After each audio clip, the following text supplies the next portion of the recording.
life. And if I can ask you, just in a sec, can you give me one phrase from his life, Korczak's life, which was most striking for you? Just in one phrase or once, or just two words or one word. What was most surprising, striking, which you never heard of, and which made you feel like, oh my God, what a person? What about the children?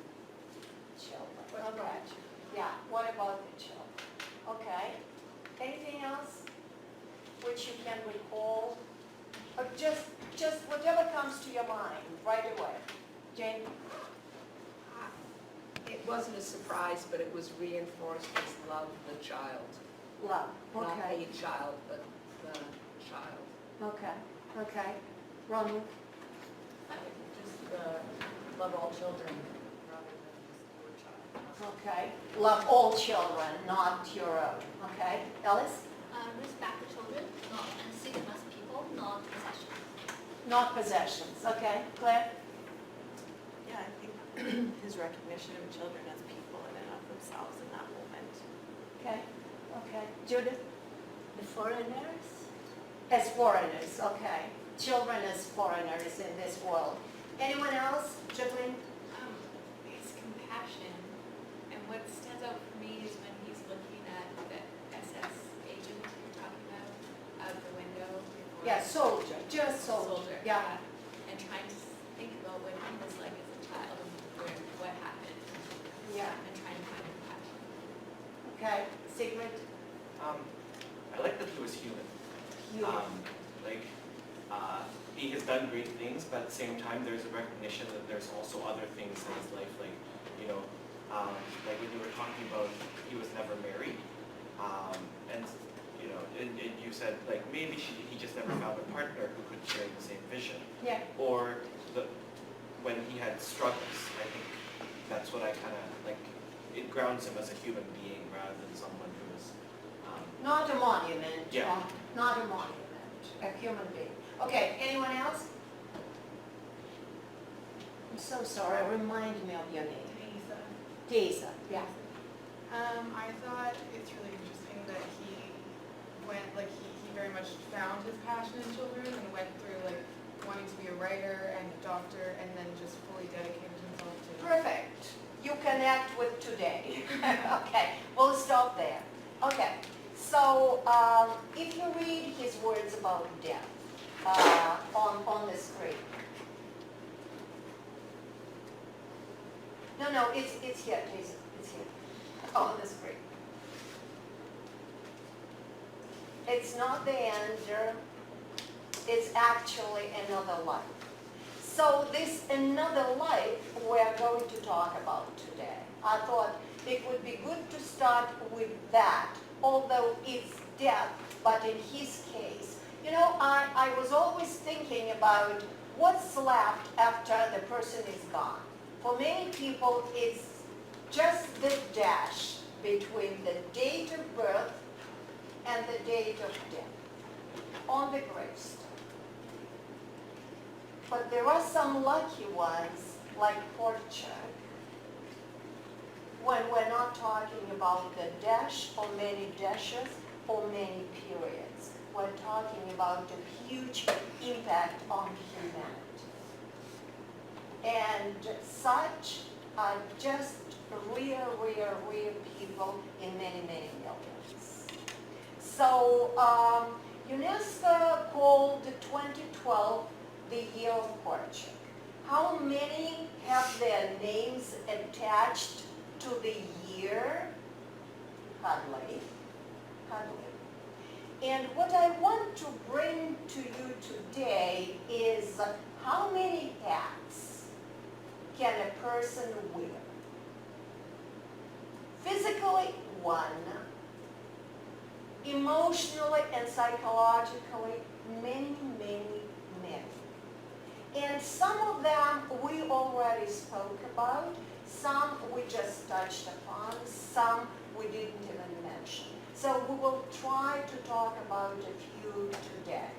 He was a doctor by training, we mentioned it, and we also mentioned he felt he betrayed pediatrics because that was his passion. He knew he was making a difference in children's lives, but then he made his choice. He became a radio journalist, but he never betrayed children because of that. He was a writer. He wrote about 20 books. He wrote over 1,000 texts, all in all. He was a researcher, and we'll talk about it today.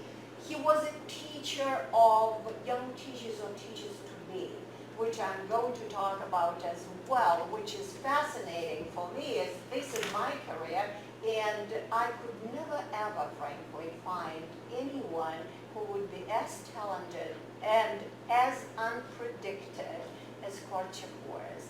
And that's probably one of his best impacts on teachers. He was an innovator in many, many things, but at the same time, he never spoke about himself. I am innovator, did this and that. No, he was extremely humble, and he spoke in a quiet voice, which I need to learn, you know, because I've always thought the teacher in the classroom should be present, clearly present, and this presence comes with the voice as well. Secret, what would you say as a teacher? Your Alice, voice. the voice. I mean, what do you think about the voice? He spoke in a very quiet voice, I think, almost whisper. well, as a high school teacher, there's times when you actually want their attention, sometimes you need to use the quiet voice. Because they get used to the loud voices all the time.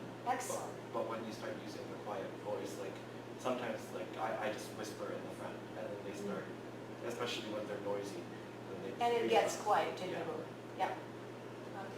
Okay, great. So he was a care provider, not in the sense we understand it today, but in a much broader sense. But he was definitely a psychologist. He was also and always a child's advocate in every profession he used. He was a peacemaker, and he was an interpreter for the world of children, for the world of adults. I'm not sure you know this, but I've been in these shoes. So when you see a synchronic interpreter in some big meetings, there's a person in the booth sitting and he's synchronically translating. Do you know how it works? It's half an hour, and then he has half an hour break, because it's an extremely, extremely stressful job.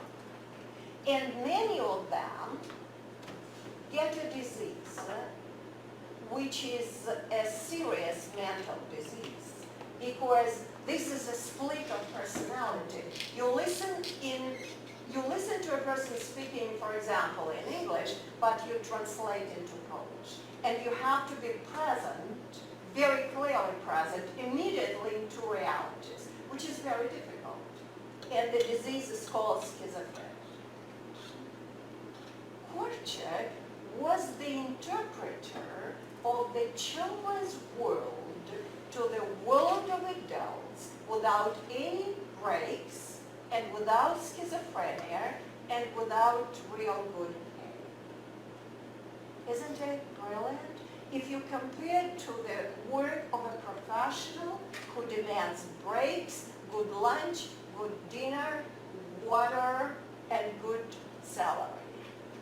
Nothing of the kind, but real professional work. Now, a couple of just information pieces. He was a radio showman, and it was known as Old Doctor Shows. And these are the years when he worked as a radio showman, from 34 to 36 every week. And how it worked, that was Old Doctor giving advice to parents. And as I said, his name, his real name was never known. And people who knew him and his voice would say, oh, that's Janusz Korczak.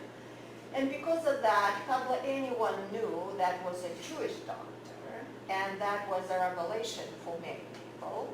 And then there was a huge break, not because of him, for 2 years, back on air for a year, and that was the year immediately before the war. Remember September 1939? That's the Second World War started in Poland. And that last year, he was practically preparing adults and children, understanding that the war was inevitable. So he was preparing emotionally and psychologically. Korczak was a writer. If you look at this, I found this photo today. As I said, it's good to get up early in the morning. So I was looking for that. These are actual glasses of Korczak. He left them on the desk before they were deported, and immediately his secretary picked them up after he came to the vacant building, and they're preserved. They're in Wasser, they're shown, they're real. So these are the glasses he was choosing and using. So here I'm showing you, as you probably remember, I hope, he wrote for both adults and children. So the most famous is one of the books which you have now in your possession, How to Love a Child. And I'm showing you also the Ghetto Diary. This is one of the books which I consider extremely powerful because he didn't write it for publication, he just made notes. And these notes, fortunately, were preserved and were published afterwards. They're not a literary masterpiece, but they are a document which shows the wealth and the depth of the tragedy which happened.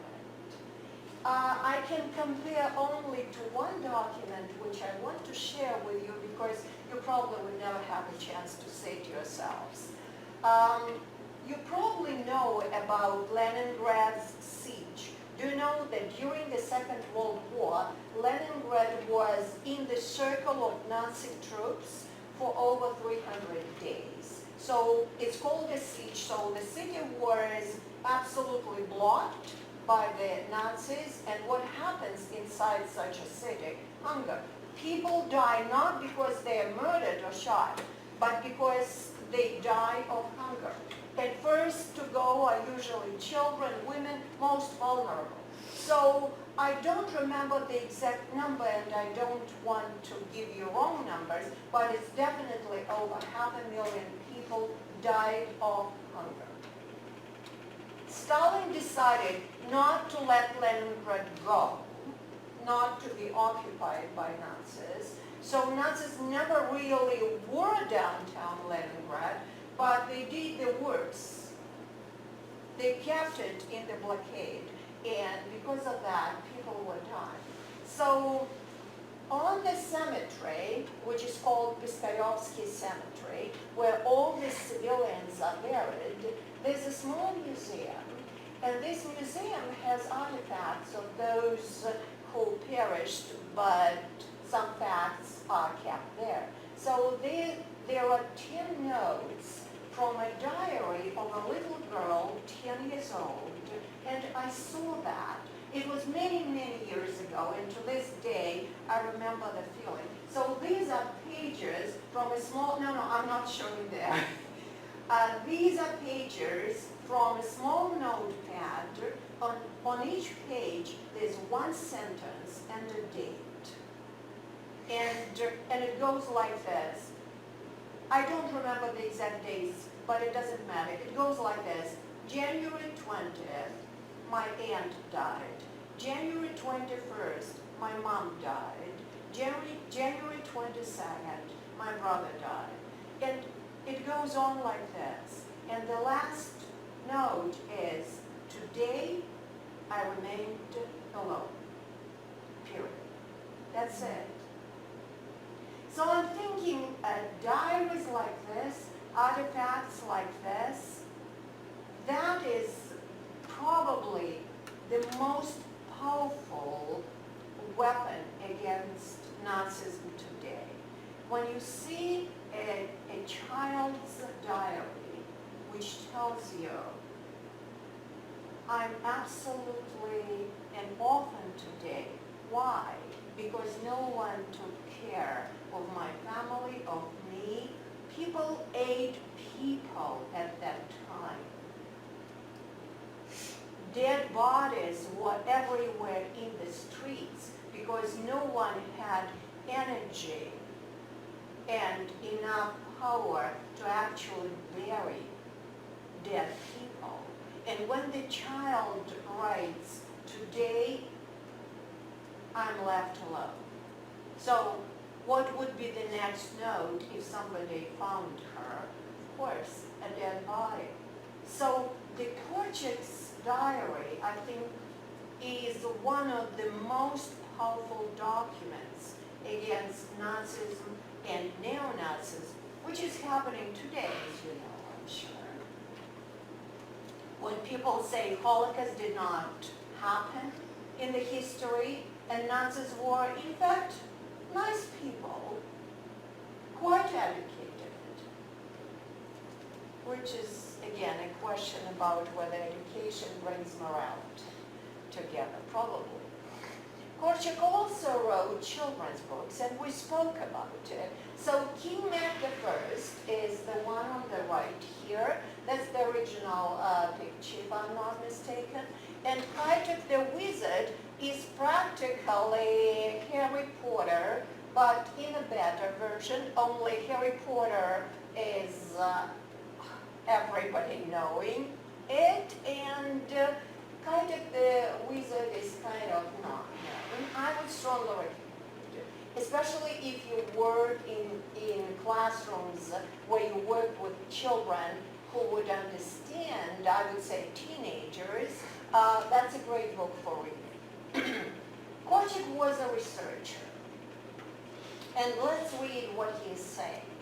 I have the mind of a researcher, not an inventor. To study in order to know? No. To study in order to know more? No. I think it is to study to ask more and more questions. And frankly, it's one of my dreams and hopes that every researcher at the end of the research paper would actually put a question mark. How many proud of themselves people we have among researchers who would say they did do a breakthrough in their field and this is it, and there's a period at the end. How about a question mark, as Korczak did? And how about a question mark for medical professionals and for teachers and for everyone, because there's a never-ending process of knowing. And as you remember that famous phrase, the more I know, the more I understand I know next to nothing or nothing, right? So this I put here together, and that's one of my, and I put it here, that's one of my favorite phrases from him, the first one. What a fever, a cough, a nausea is for a physician, so a smile, a tear, or a blush should be for an educator. Not a single symptom lacks significance. When you as a nurse come to the child who is sick, the way the child looks at you, right? The way the child coughs, or smiles, or not smiles, or looks sad, or frightened, or anything else. There are so many symptoms.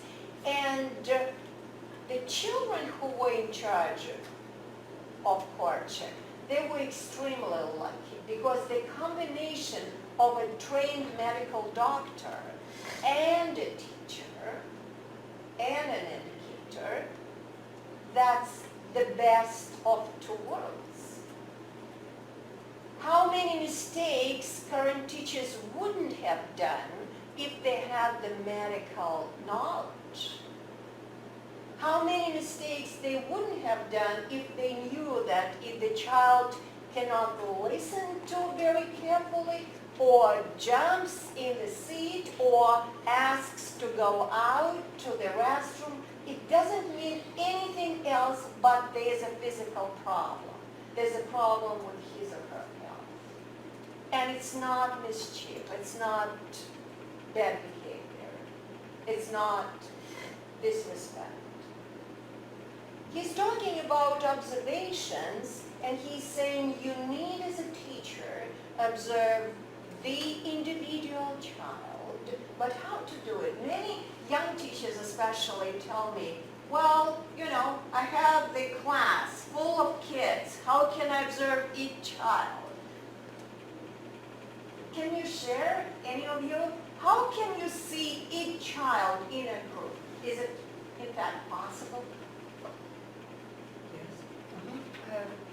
If you stand at the beginning of class in front of the door and welcome each child, then you see who is feeling good that day or who is not. Excellent. In the morning, before the class starts.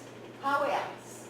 Jacqueline? I had a grade 7 teacher who did a concept called an open classroom, and he would schedule a meeting with each of us every week, not every day, but every week, to just see how we were doing. Perfect. And there's 30 of us. Perfect. Anything else? Okay. So I remember my first class as a teaching training. I was standing like this. I was holding to the desk. I was so nervous. So I was holding it like this. And just during the whole class, for 45 minutes, I was standing like that. So I managed to do what I planned to do, and the teacher who was observing me, my mentor, and she was old, she was probably 50 at the time.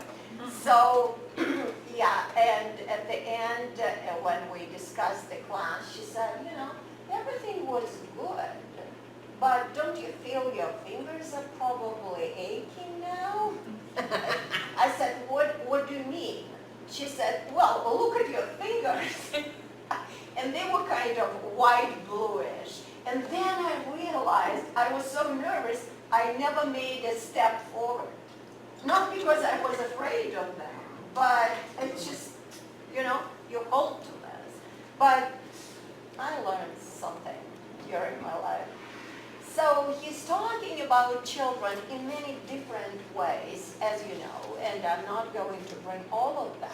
But this one brings us back to this whole idea of a child is an actor. I'll give you half a minute. Think of your own child or your students who could be so different in very different situations.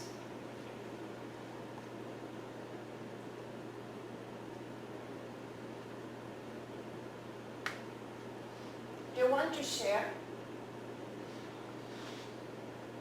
Jacqueline, you want to share? Sure. So my son, when he goes into new settings, he's so quiet and observant. And he might not say a single word, and he just likes to look and watch. But once he gets to know people, he talks nonstop, and he dances, and he's just like, he's a ham. He likes to be the center of attention. People are like, who is this child? Because he's so different from when they first met. Okay. Okay. I'll talk about my nephew again. Yeah. I know for him, when he goes to daycare, he's very, very well behaved. He follows all the rules, and he gets these glowing reports. And then when he comes home, he just like Crazy is kid. not. Yeah. Okay. Okay. So I'm Jane. You want to share? Well, one of my favorite ones is when my daughter was about 18 months old or so, and I was leaving for work, and she was with the person who was going to look after her. And when I would leave the table to go to work, she would completely fall apart. She would cry. Very hard to leave her. But the way the house was, I came here and then I went around a corner to put on my shoes. So I disappeared from sight. And the moment I disappeared from sight, She she switched off stopped the crying. noise. So it taught me a fabulous lesson, because both moments were completely sincere. And it was about, I think, It's about the child absolutely lives in the present. Yeah, yeah. Once I was gone, I was gone. She dealt with it, she carried on. So I learned not to prolong the saying goodbyes, because I was the one who was making it worse. Sure, She was sure. not, and I think kids do that all the time. I mean, it's interesting. I don't think it's a mask. I mean, I think we can interpret it as a mask. No, definitely not a mask they put on intentionally. This is something they do non-intentionally, but for an adult, it's very difficult to switch like that, Yeah. right? We lose the capacity. They switch like in a second, and you see a totally different personality in a second, right? So this I want to bring to you because when I first learned about it, I was thrilled that this is really something and someone who did it. So here's the situation. First, Korczak lacked staff, and he was thinking about how to bring more staff members. And then he came up with a great idea because the house, the building itself was huge. So he said that he would give a bed and breakfast, if you wish. Yes, so boarding capacity for young students from Bursa. Bursa was a teacher's seminary at the time, and they had to work part-time as support staff at the boarding school, so at the orphanage. So it was good for both. But he wanted to teach them how to work. And as it happened again and again, more students, and he became kind of what we would call adjunct professor now. So he was there in the orphanage, and they would come to him as groups, and they would learn from him. So here's once what happened. He came into the room like this. The students were preparing to listen. He was extremely famous. And the idea Korczak is teaching would bring many people from all over Warsaw to listen to a legendary educator. And here comes, just imagine this, and here comes an educator holding to the hand of a little boy, 6 years old. They come in together, and the person who, let's say assistant, greets him, and Korczak says something quietly to the assistant, and the assistant announces, we all go to X-ray medical room. Right? And the students are thinking, what is that? Yeah, the assistant says, take everything with you, we are going to that room. To do what? To have a lecture. Why an X-ray room? So they all come in, it's a small room, they all sit down here. Korczak brings the little boy behind the screen, asks him to take off his shirt, puts him behind the screen, and starts the machine. And they see the kid is frightened because the situation is also stressful for him. And they see the beating of the heart. And it happened for a minute. Korczak puts the shirt back on the kid and says to the students, remember how the heart of a frightened kid beats. And whenever you want to scold or start doing something bad to a child, remember how the frightened heart of a child looks like. And then he says the lecture's over. He takes the kid and he leaves the room. I like that lecture. I'm sure it stayed with them forever. Because what more impressive and powerful can you imagine? You see the actual heart beating. You would never imagine anything like this in the teachers' university. I worked training teachers all my life. I could never think of bringing my students into the X-ray room and show them something like this. That's what Korczak was. Do you think every person at the time, every educator would do it? No. No, of course not. That's because he was so exceptional, and that's how he was teaching. By his own example, and also by incredible ideas he had. But it's not because he was sitting at home thinking, how should I do it to show them? No, it came naturally, because if the level of empathy is so high, which is a very rare and very much in demand quality in anyone who is within the field of helping professions. I spoke with doctors who are hematologists, who are in children's hospitals, who work with children who are dying. And I see their stern faces, like no emotions. And they told me, I cannot take each child into my heart. It would be too much. There are too many children dying. There are too many sick children. I need to have a distance. I'm not judging. I know each person is different. And if they're doing their job in a quality way, that's okay. But I'm thinking, if you bring into your profession your heart as well, I tend to think whatever muscle you exercise, it becomes stronger and bigger. The heart is also a muscle. And if you exercise this muscle with empathy, it can embrace as many kids as necessary.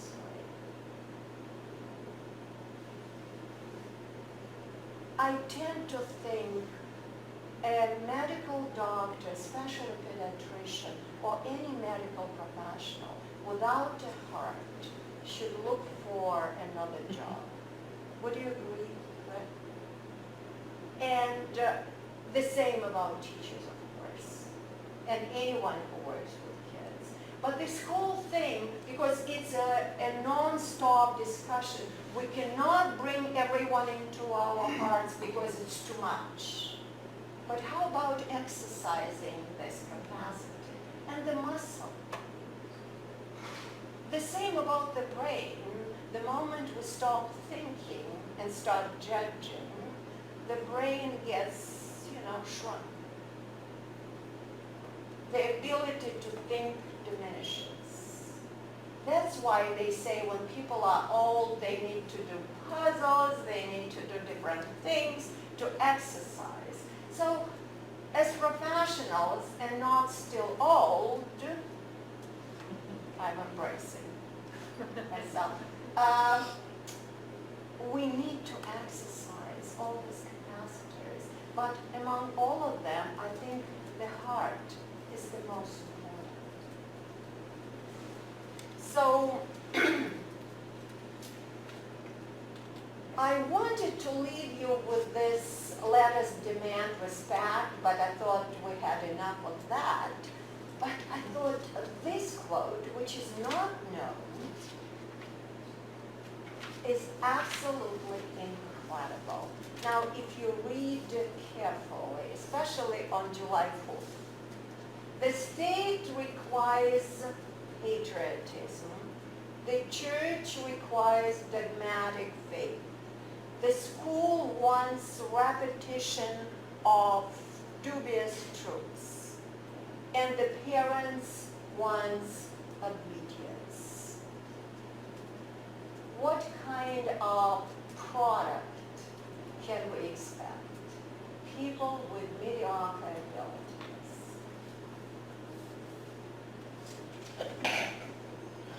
When I first read, I thought, wow, maybe it's only about many years ago, and then I read it again. Does it apply to today? I'm afraid it's kind of universal. So let's remember this, because I promise I'll put it on canvas and we'll make it work so you'll have it. But what I'm thinking is try to remember that, because every institution, and family included, has its own rules and its own imposition on the child.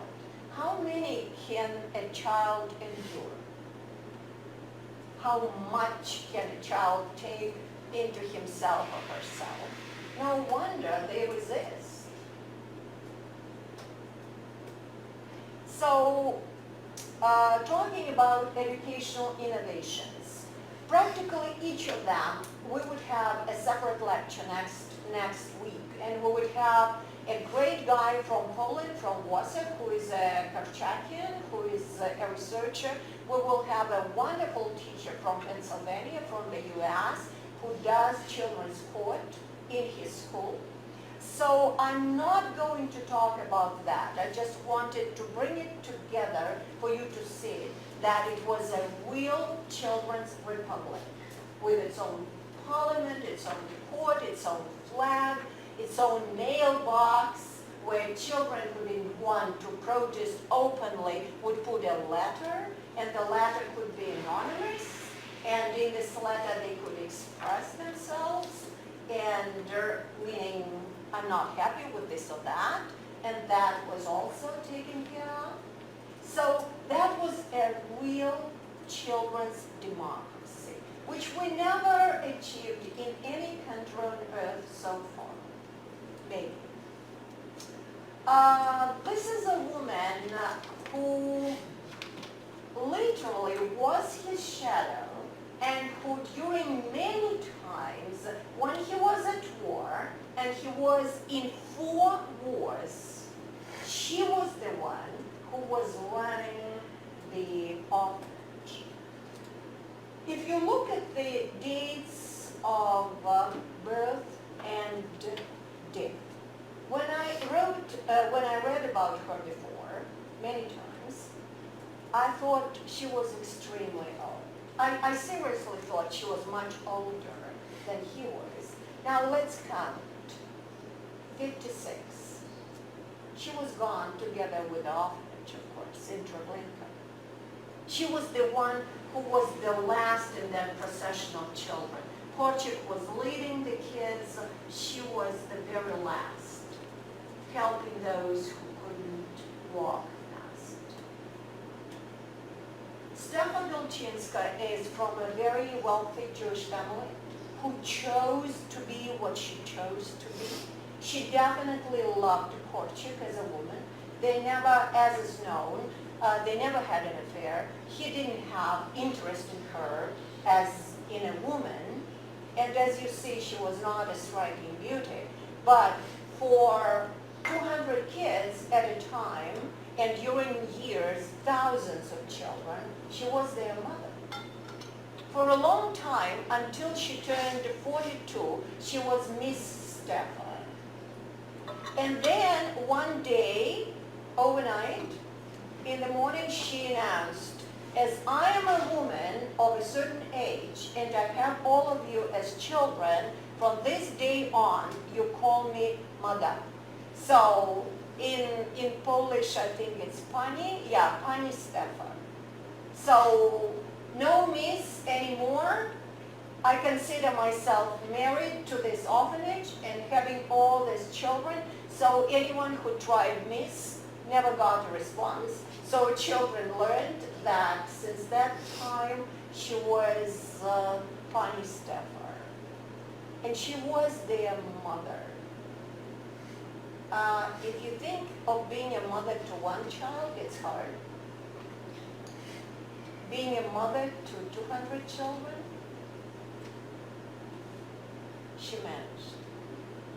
So I thought it would be important to show her and to acknowledge. So here, there's an interesting, I would recommend to read. There's an interesting article which he wrote, Knowledge vis-a-vis Practice. And he's talking about how he's learning from practice which he's having with children and what he's learning and what kind of innovations he's bringing. I think it's worth checking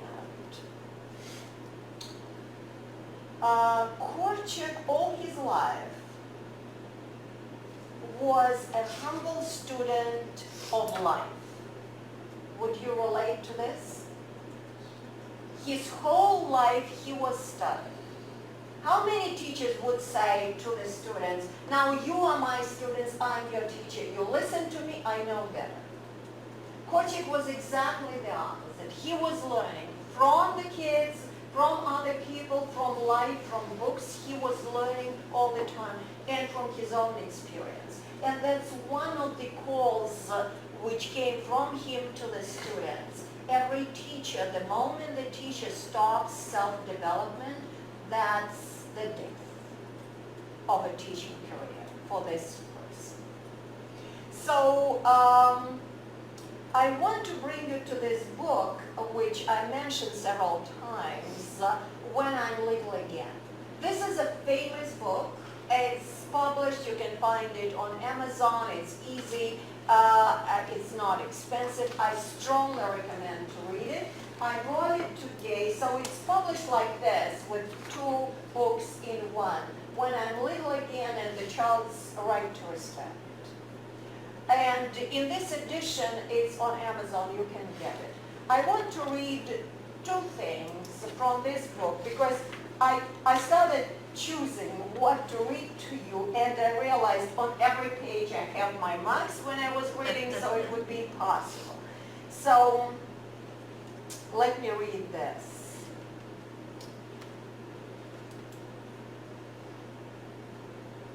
You remember the plot, right? The teacher overnight becomes a kid in his own school, and he comes to his school as a student, and he now feels his own teacher and the atmosphere of the school, and he feels it from the other end.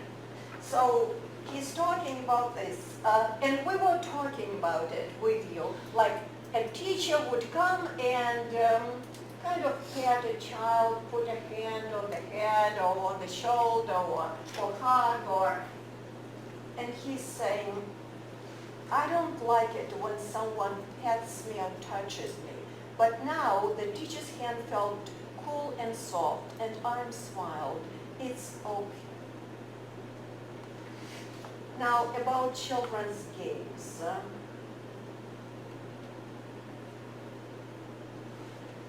This is really one of the reasons why it's fun to play by yourself without grown-ups. The grown-up ahead of time tells how everything should be, himself chooses who should be what, and makes everyone hurry up as if he were here wasting his time. But he really doesn't know boys. It's good to argue in a game too. You can rest a little. Everyone gets together in a huddle and deliberates. It happens that someone gets hit or someone's clothes are torn, and then the whole blame is put on the one who was playing against the rules that were agreed upon ahead of time. It's your fault. And it goes on and on. And what he shows, the game has its own space, its own time. Don't interrupt. The moment the adult brings his own rules into the game and starts it on the clock, we start, we finish, time over. There's no game in this. And one last thing I want to read, and I hope I give you enough impulses to read it yourselves. Now, when I'm a child, I think differently. A child ought to feel at ease when you look at him, you as an adult. And if you really want to say something to him, then it shouldn't appear as if it occurred to you accidentally, rather that you really want to tell him something. And if you think for a second of yourself as a child, can you remember remember anything from your children's perspective of the school? Do you want to share? Like when you were a school student in any grade, anything which you would never relate to today, which is so strange to you that you felt like this, or how different it is in reality, but you believed it was like this for you when you were a child? So he was talking about 3 ways: self-knowledge, self-education, and commitment to research. I was first kind of surprised with self-knowledge, and then I thought, wow, that's really so important if you think of this. Until we know ourselves, like if this teacher knew she was napping, maybe she would leave school for something else or just do something about it. And I'm not going to read all this because I will leave it with you, the PowerPoint, but I just want you to look through it. Be true to yourself. Have you ever tried to talk with yourself when no one is there and try seriously to tell yourself how you feel, what you think, without any pretense? Could be brutal. But being true to yourself is easier to say than to do. But I think it's extremely important, especially for teachers who demand from kids exemplary behavior and exemplary attitude. So the question is how much we who demand can do it. Because if we can't, how can we demand from others? Only by definition because we're teachers. How about rules of humanity and civility? So self-education. This I love. The question is much more important than the answer. I think the moment the teacher stops asking questions of himself or to himself, that's the end of the career. Because if you think you know practically everything you need to teach, that's it. You need to leave the place. Commitment to research. That's another thing which many teachers don't realize. We're not just in the school building. We are in the clinic. We are in the lab. Whoever wants to stand up, it's okay. Secret, absolutely, yeah. It's okay to stand up, to, use your muscles, absolutely. It's a research place because every student definitely is a new creature, right? With his or her new features which we need to learn. And in a way, we are researchers. We're natural researchers. And the more we research, the more we understand their diversity, the better we are as teachers. And again, what you did. Teaching young teachers, this I love. We mentioned it, we had it once on one card. Yeah, somebody had it. Don't try to become a teacher overnight. Yeah, oh, it's over there, yeah, on the wall, yeah.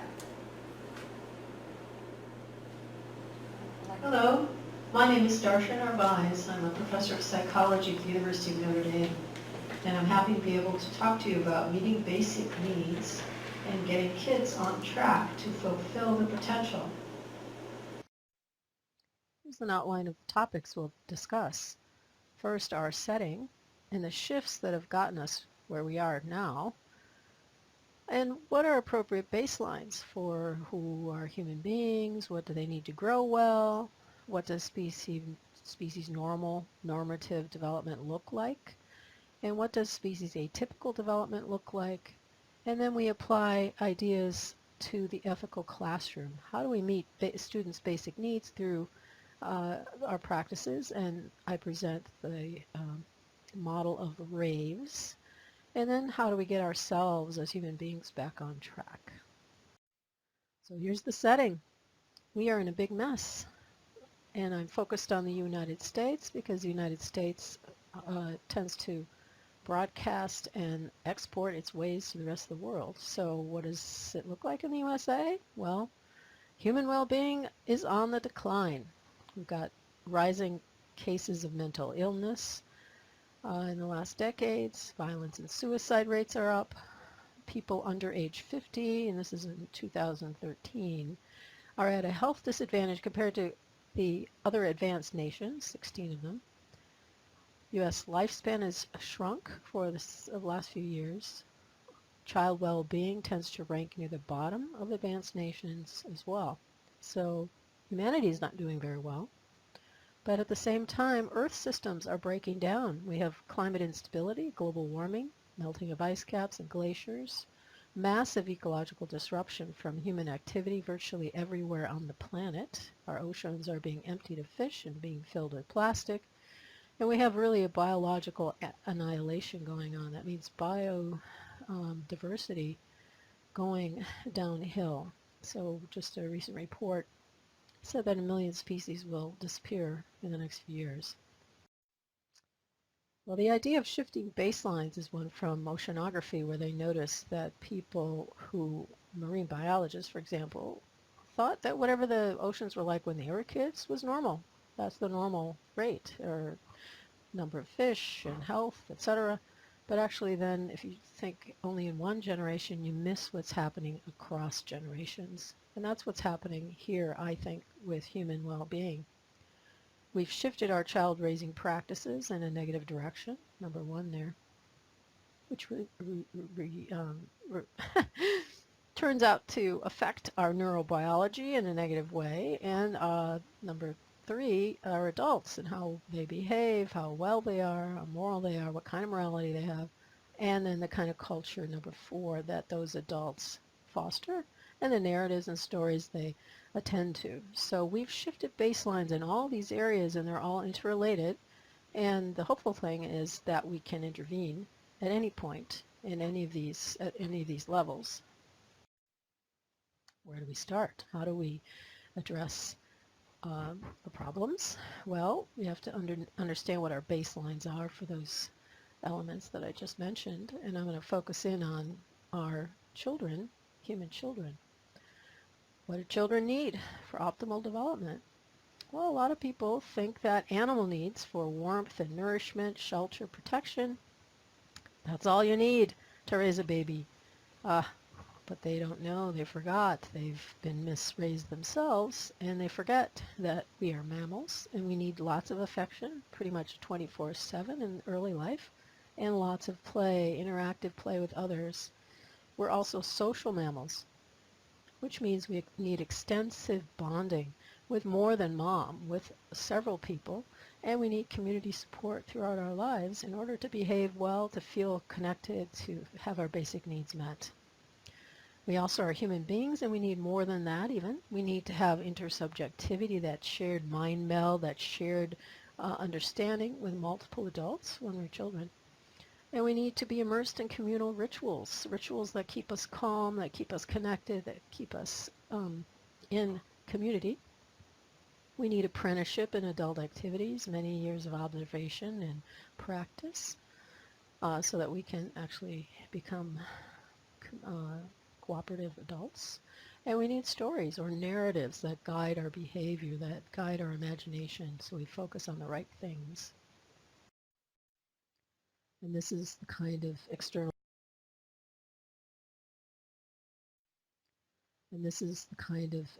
womb that our species evolved to provide children. We call it the evolved nest. And this is the place where our stories about life begin, because our subconscious mind is shaped by our experience in early life. How much to trust the world, how much to trust ourselves, how much to trust our relationships. And all those things are well established in a healthy direction when we provide the nest, which has these kinds of experiences that you can see, which I'll talk a little bit more about in the next slide. So here we call the The evolved nest, the other name, the more academic name, evolved developmental niche. And these characteristics are provided or provisioned by a community, not just by mom, not just my mom and dad, but by the community, the village. And Melvin Connor, an anthropologist, noted these practices all over the world in small men hunter-gatherers. And they provide these same experiences. And I talk about it as a cultural commons for developing human nature. Most of these practices are 30 to 40 million years old because they come from the social mammal line that we're part of. So first, soothing perinatal experiences. That means birth is calm. There's no stress or distress imposed on the child. So they're not separated from mom and baby. No painful procedures. Touch, lots of affectionate touch, pretty much held or kept near others pretty constantly. Responsiveness, responsivity. This means a prompt response to the needs of the child, the baby, to keep them calm, to keep them in optimal arousal so that when they're growing so quickly after birth, they grow well. And you need a good biochemistry in order to grow well. If you're chemically in distress, you're not going to grow. You're going to shut down. You're going to just try to stay alive if you're distressed. Breastfeeding is another one. We're called mammals because of our breastfeeding. Our babies are nursed frequently, 2 to 3 times an hour initially, because our milk is thin and needs to be ingested frequently to wash the body and brain with the right chemicals, biochemical, again, bath. And this lasts for 2 to 5 years. The average age of weaning is 4 years old.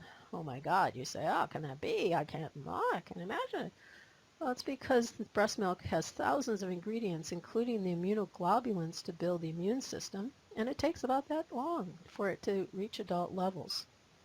So these are built into our species' needs, basic needs. Allo parents or allo mothers, these are other mothers, other caregivers beyond mom that also hold the baby, respond to the baby, play with the baby. They're typically fathers and grandmothers, but they can be other people too, even non-kin. Play is another one. This is free play. And babies are ready to play from birth. They're ready to have back and forth so-called conversations with the caregivers so that their brain is actually being socially constructed. And this play occurs in the natural world, so that means out in nature, so you get a sense of feeling connected and safe in your natural setting, and with multiple age playmates, not the same age playmates, because young children love to learn from the older, and the older love to guide the younger. And so that happens in these multi-age play groups. And doesn't really much happen with the same age because you can't learn a lot from your mates except to take risks and be competitive. Finally, social support, positive climate. This means that mom and baby feel like they're supported. They feel like the community's behind their well-being and they can relax into that support. All these features, I could talk about all the neurobiology of each one of these, we know now have neurobiological effects on how well the brain builds itself. And when these are missing, we can see a more stressed brain, not as well developed, not as intelligent. So early body, brain, mind development is happening very rapidly, thousands of synapses a second, if not more. Babies are, as I said, are highly mature at birth, 18 months early. Only 25% of the brain, adult-sized brain volume, is there at full-term birth. And so they need this exterogestation, an external womb. And you can't really, you think, oh, nature or nurture. Well, it's not really a question of nature or nurture. It's always both. And at any given moment, there's always an interaction. The baby now is a different baby than 5 minutes ago. And so that's a different nature, and the nurture they receive, is it appropriate? Is it the evolved nest, which then supports good development, or is it some other stressful situation? So there's a constant interaction that promotes various epigenetic effects. That means turning on or off genes that are scheduled to being turned on or off at that time point. And a very plastic dynamic system, so that early experience shapes the trajectory for where that baby's going to go in terms of health and well-being, sociality, and morality. So if a baby is highly stressed in early life, that means left to cry, left alone. These are very distressful things for a social mammal. That means the dynamic system is going to move in a suboptimal direction, and it's really hard to get out of that later because so many things are developing so quickly in those early months and years that the sensitive period passes and you almost cannot fix anything. Some things you can fix, but later with good healing practices, but other things you can't. And we don't know exactly which because we can't do these kinds of experiments to find out. And so there's a biosocial construction of who we are. Our emotions and cognition grow together. That means they are shaped by our experience, and our experience then is shaping our sense of self, our implicit self, that subconscious sense of self. Am I good? Am I bad? Am I loved? Am I unlovable? And undergirds our social and moral capacities later. A lot of this stuff happens in our unconscious mind because we don't learn to verbalize things till age 2, 3, and all. But there's tons of learning that happens before then. And another thing is our social worldview. Do we think the world is a safe place, benevolent, or is it a dangerous, scary place that we always have to be on the watch for threats? So early body, brain, mind development is happening very rapidly. So as I said, emotion and cognition are built together, so these structures, our cognitive structures, emerge from the recurrent patterns of sensory motor activity, the recurrent patterns of what that baby feels and what they experience. Are they with others? Are they in social interaction with others? Then they build a good multi-layers of skills to get along with others. And these are shaped in the subcortical systems and the neocortical, different parts of the brain that are growing at different times and interrelating and connecting. And the emotional circuitry then that's established in early life, we have some built-in emotion systems, but they have to be tuned up in one way or another. And these are going to be related then to our social, moral, and ethical expression. Jean Liedloff, an accidental anthropologist, wrote this wonderful book. I encourage you to read, The Continuum Concept. You can also find it online. There's a website with lots of information that people have put together. And she says, the feeling appropriate to an infant in arms is his feeling of rightness or essential goodness, the premise that he is good, right, and welcome. Without that conviction, a human being of any age is crippled by a lack of confidence, a full sense of self, of spontaneity, of grace. And what the babies there experience then is lots of social pleasure. They have the presence of others, the reverence that they are revered for their being alive, for being maybe an ancestor reincarnated. I mean, you never know, or a god. I mean, there's a high value of babies and children, and they experience intersubjectivity, that shared mental mind, emotion, communication pathway with others. They experience empathy from others who meet their needs without complaints, without resistance, and they practice perspective taking, growing into greater and greater skills there, and all this leads to social pleasure, love to be with others, and a sense of social effectiveness or effectivity, ability to be with others, and deep empathic roots. They feel very empathically connected to the others in their community, but also to the natural world, which I'll mention later.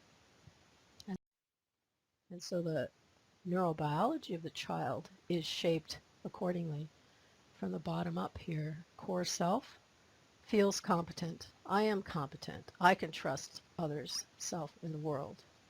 And then as action capacities increase, the child feels that sociality is easy and fun, and I empathize with others. And then with greater development, the communal self, a sense of being connected, the emotions, the cognitions or thoughts, feelings, inclinations, all are coordinated together holistically and integrated. Whereas you can see that the opposite happens typically, I think, in the United States with children from the bottom up. I don't trust myself. I don't trust others. I don't trust the world. I don't feel competent. But with good care, we'll come back to, I'm going to talk about bad care later again, but here's the good care. So notice these three systems here. These are, Paul MacLean identified three kind of major mindsets that we can go into, global mindsets. And the survival systems there are what we're born with. And they can be ratcheted up or ratcheted down, depending on which one, what happens to you in early life. Then there's the mammalian emotion systems. These have to be cultivated after birth. They're ready to go, but they have to be socialized. And then the third system comes later. It develops till about age 30 now, we think, where our abstraction capacities develop, our ability to be thinking outside the present moment, our imagination, and our ability to control ourselves, executive functions, and so on. So in a good, well-functioning brain, this is what it looks like. The executive functions grow into a way that they control those survival systems. So if suddenly you go into panic, for maybe you see a shadow and you think, oh my God, there's someone after me, and you go into a panic, but then you realize that was just a shadow, your executive functions are able to immediately calm yourself down. It doesn't reverberate or anything. Whereas in a malfunctioning brain, it would take a long time to recover. And so we have our species typical mindsets that we can see in the small band hunter-gatherer communities around the world, these two. I call one the engagement ethic. That's the full emotional presence in the moment with the other person. You're able to practice intersubjectivity and resonate with the other and do the interpersonal dance in an egalitarian way, treat them with reverence. These things are developed and primed in the ways I mentioned with the nest, fostering secure attachment through companionship care. And then when you're able to use your imagination to think about possibilities, you do so in a way that's egalitarian, responsible, sympathetic, and your sense of agency of how you want to act is connected to your communal connections. So our nest that we have is a species-typical developmental system. So this is the evolved expected support that's provided to the young.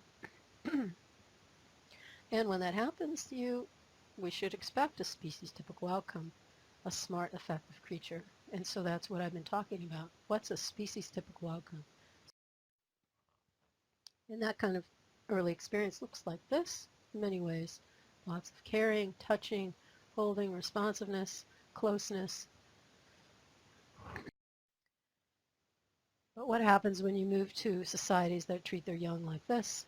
Lots of isolation, not much touching. Even when there is touching with the father there, they're not looking into the eyes of the baby, which is really critical for brain development. And they're feeding their baby like they're a car, filling the gas tank, right? So what happens when upbringing to this species atypical developmental system? Well, we shouldn't be surprised that you're going to have a species atypical outcome. What's that mean? It means you're going to have individuals that are outside the evolved range of intelligence and effectiveness. And so that's what I say is happening in the United States and being exported around the world with globalization and forced practices of globalization. What happens to a baby physiologically then when those needs are not met, when the evolved nest is degraded? Well, I like this picture because it shows a normal brain on the left. That fat part of the image is a neuron, and then all those little lines are connections they have to other neurons. And what develops in early life, especially, are those connections to other neurons. So we're born with lots of neurons, but all those synapses have to happen after birth. So early experience sets up the structure and function of our physiology, our stress response, our immune system. All sorts of systems are dependent on good care to develop well. In the picture there on the right, you can see on the left side a normal slice of a 3-year-old's brain, a normal 3-year-old, and on the right side, 3-year-old that's been extremely neglected, meaning they didn't get touched very much, they didn't get breastfed, they didn't get responded to appropriately, and felt, just isolated and alone. They don't grow well in that kind of distressing situation. So what happens to our brain function then with our early neglect or undercare? I call it undercare when you don't have the nest. Well, instead of this kind of brain working well, you're going to have toxic stress. Early toxic stress is going to lead to a self-protection disposition, meaning it enhances these survival systems. They get easily triggered, and this kind of stress reactivity then controls higher order thinking and shapes what attracts your attention. So if a bear moved into the room right now, you would be looking around for something to protect yourself with. In a toxically stressed brain early on, you're going to spend most of your time in that kind of mode. You're looking for threats and you're looking around for safety. And the mammalian part of the brain, what I'm calling mammalian here, our sociality, our development of our care and love for others, our playfulness, is not developed well. And so that's what leads, to most of our humanity. And that part is undermined and suppressed or neglected or absent.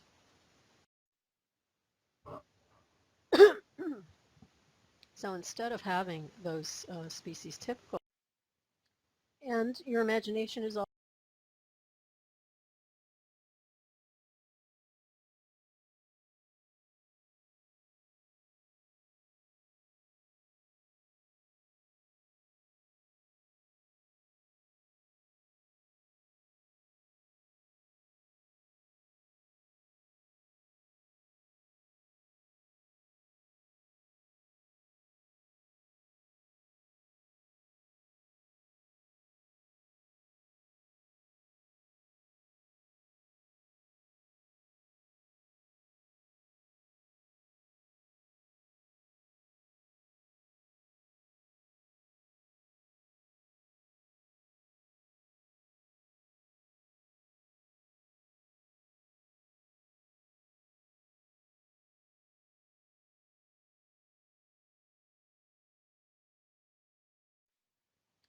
and your imagination is also going to be affected.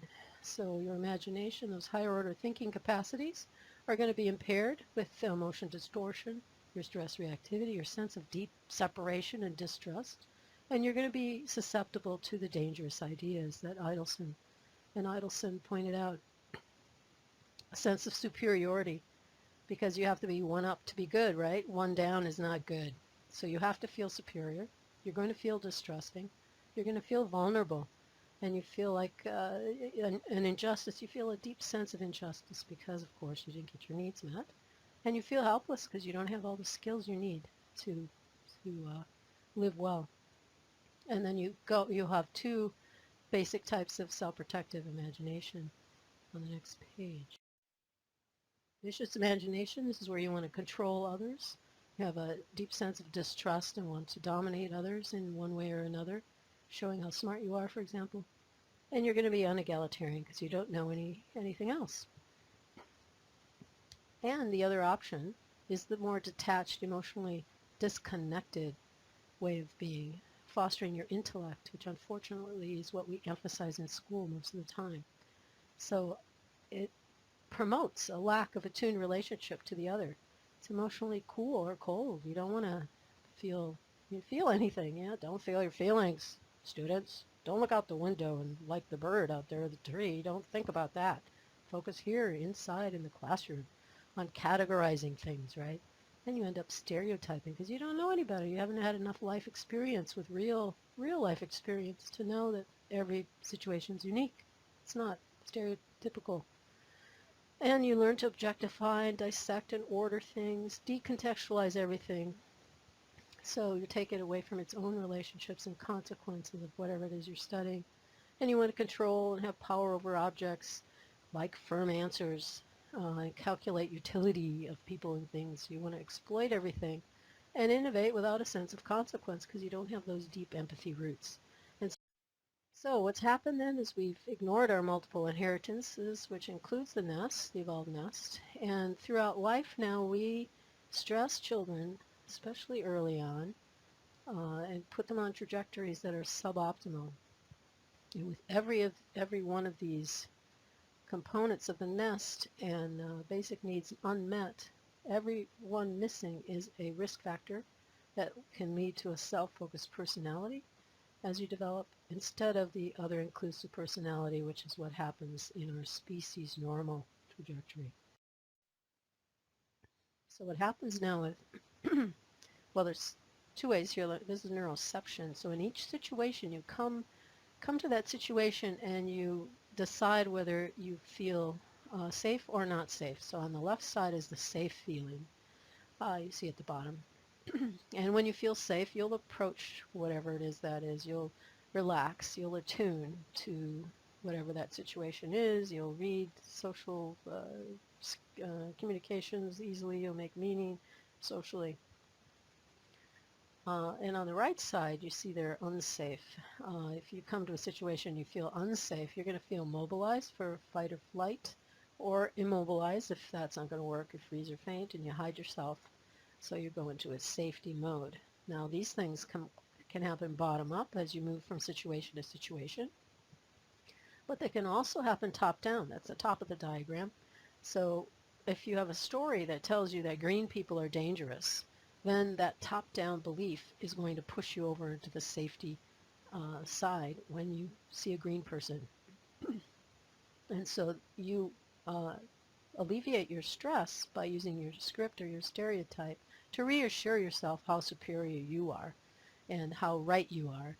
And that actually alleviates some of your distress. So the safety mode is all about self-regulation and feeling self-protected.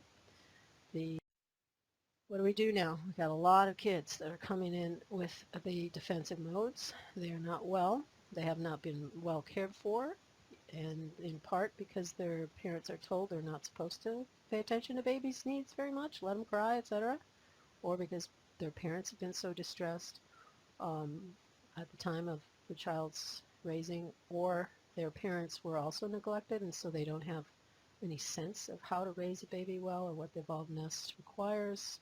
It requires yielding to the needs of the baby. So now what do? We've got classrooms filled with students who have been under-cared for. So we want to then deal with each of these minds. So if the proto-reptilian or the survival system minds are in charge of that child, they need to learn self-calming. And we need to, probably all of us need to practice self-calming. That means deep breathing. That means visualization of calming scenarios, being out in the natural world in calm ways, and many other things. And we also then have to grow that sociality, our sense of playful, caring relationships. We have to have social experiences in groups for that. So I use folk song games, like the Farmer in the Dell, but games that are better than that, with my undergraduates. And then we play with kindergartners, and they cannot believe how much fun that is. And of course, kindergartners are all into it. And so there's ways to rebuild the brain there with these kinds of experiences.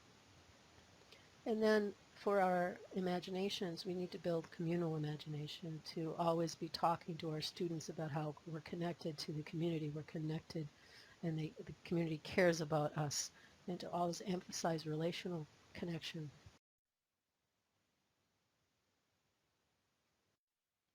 So we need to rebuild our human capacities. And the ways to do that then are to avoid those survival-rooted imaginations. So avoid using language that says, oh, those people, oh, we're better than them. Or, who's going to be the winner today? All those things give the wrong idea. You want to have relational talk be about us and us, not us and them. And you want to always think about the consequences of whatever you're doing. So not detached from consequences, not detached from relationships, not detached from emotions. You want to feel fully your emotions and train them well, which is what happens in our species typical nest. And you want to always be aware of what your actions can possibly do to others and to the world. We want to develop the right hemisphere. We'll come back to this. The ability to be present in the present moment emotionally without feeling afraid or thinking about other things, and to be, of course, aware of those interconnections and using play to do this, which we'll come back to in a moment too, and promote ecological communal imagination, the ongoing positive social support we all need, a sense of embeddedness in nature, and ecological attachment. Many people say now that part of our reason for destroying the planet is because people don't feel connected to nature. They feel like it's a dominant submission relationship, and they can destroy and use it as they will, rather than treating as a relational egalitarian way, as sustainable societies have always done. So the ethical classroom, we've developed a model with Minnesota teachers, and so there's materials online for this that your professor can tell you about.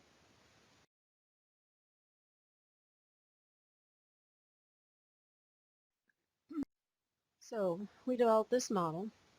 It's called RAVES, and this is how children grow into morally agile adults.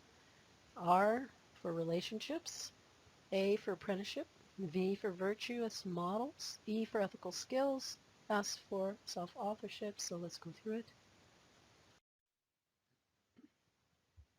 First, the teacher, the educator, must establish a caring, responsive relationship with each child in the classroom.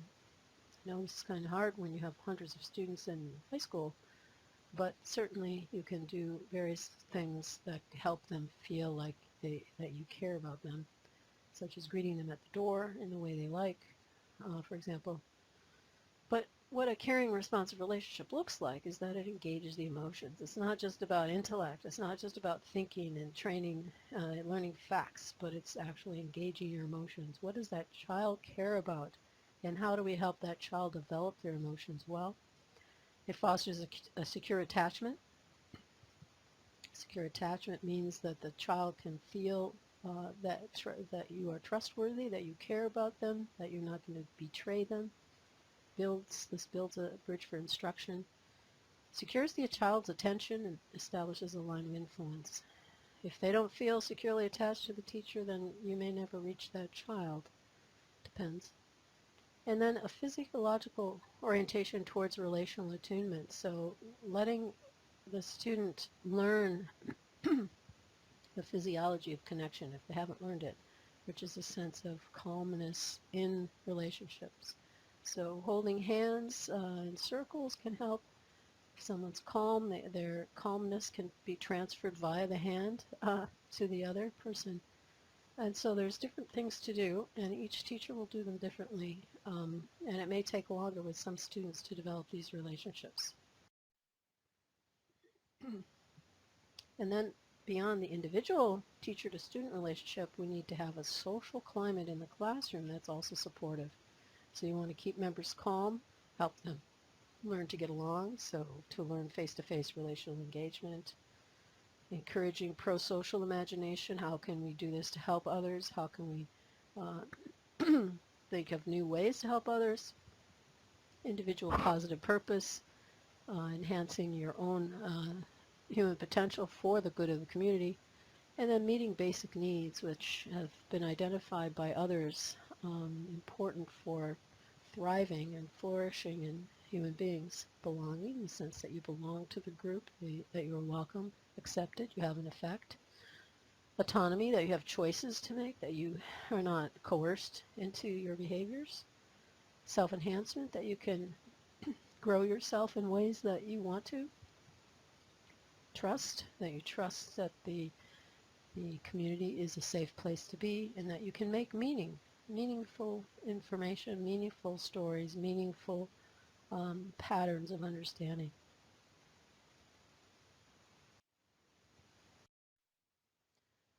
Next is apprenticeship. How do people learn naturally? This is the way. And what does it mean? It means modeling by someone who's more expert.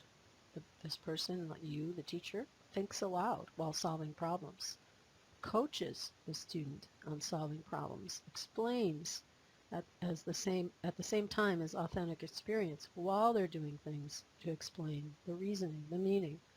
And then the student practices extensively, focused practice guided by the coach. This is how apprenticeship works. This is how students best learn. So it's a combination of immersed, embodied practice with intellectual guidance by the teacher or the mentor. V for virtuous village. Virtuous village refers to adults who demonstrate generosity, respect, kindness, compassion, forgiveness, humility, and courage. These were commonplace in the elders of the past. And what students need for this are multiple examples. They need to be immersed in what that looks like. What does generosity look like? How does it manifest itself in this situation? And they need time to practice, opportunities to practice, to imitate. And it has to be extensive again.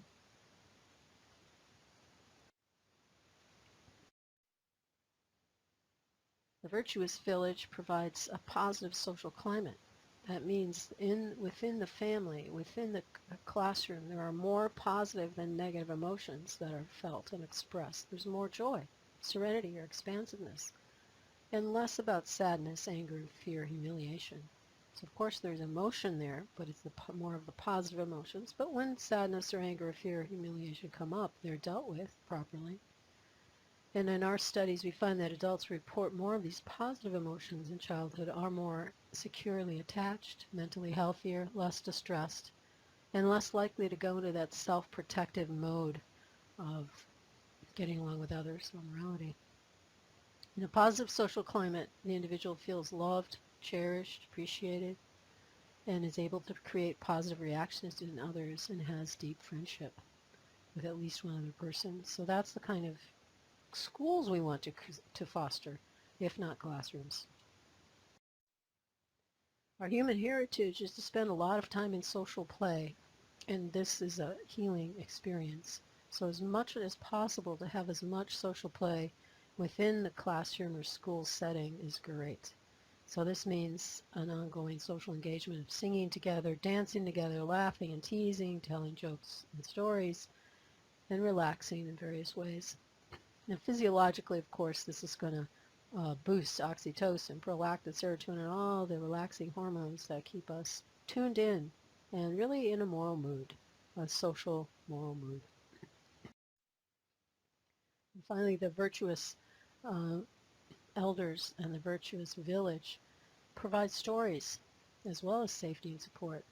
The adults tell us their stories about their own development. They tell us that they understand that their own characters are always under construction. And they tell us about their failures and their successes. And they show us by the activities they pursue and by how they use their imaginations about how their character is constructed.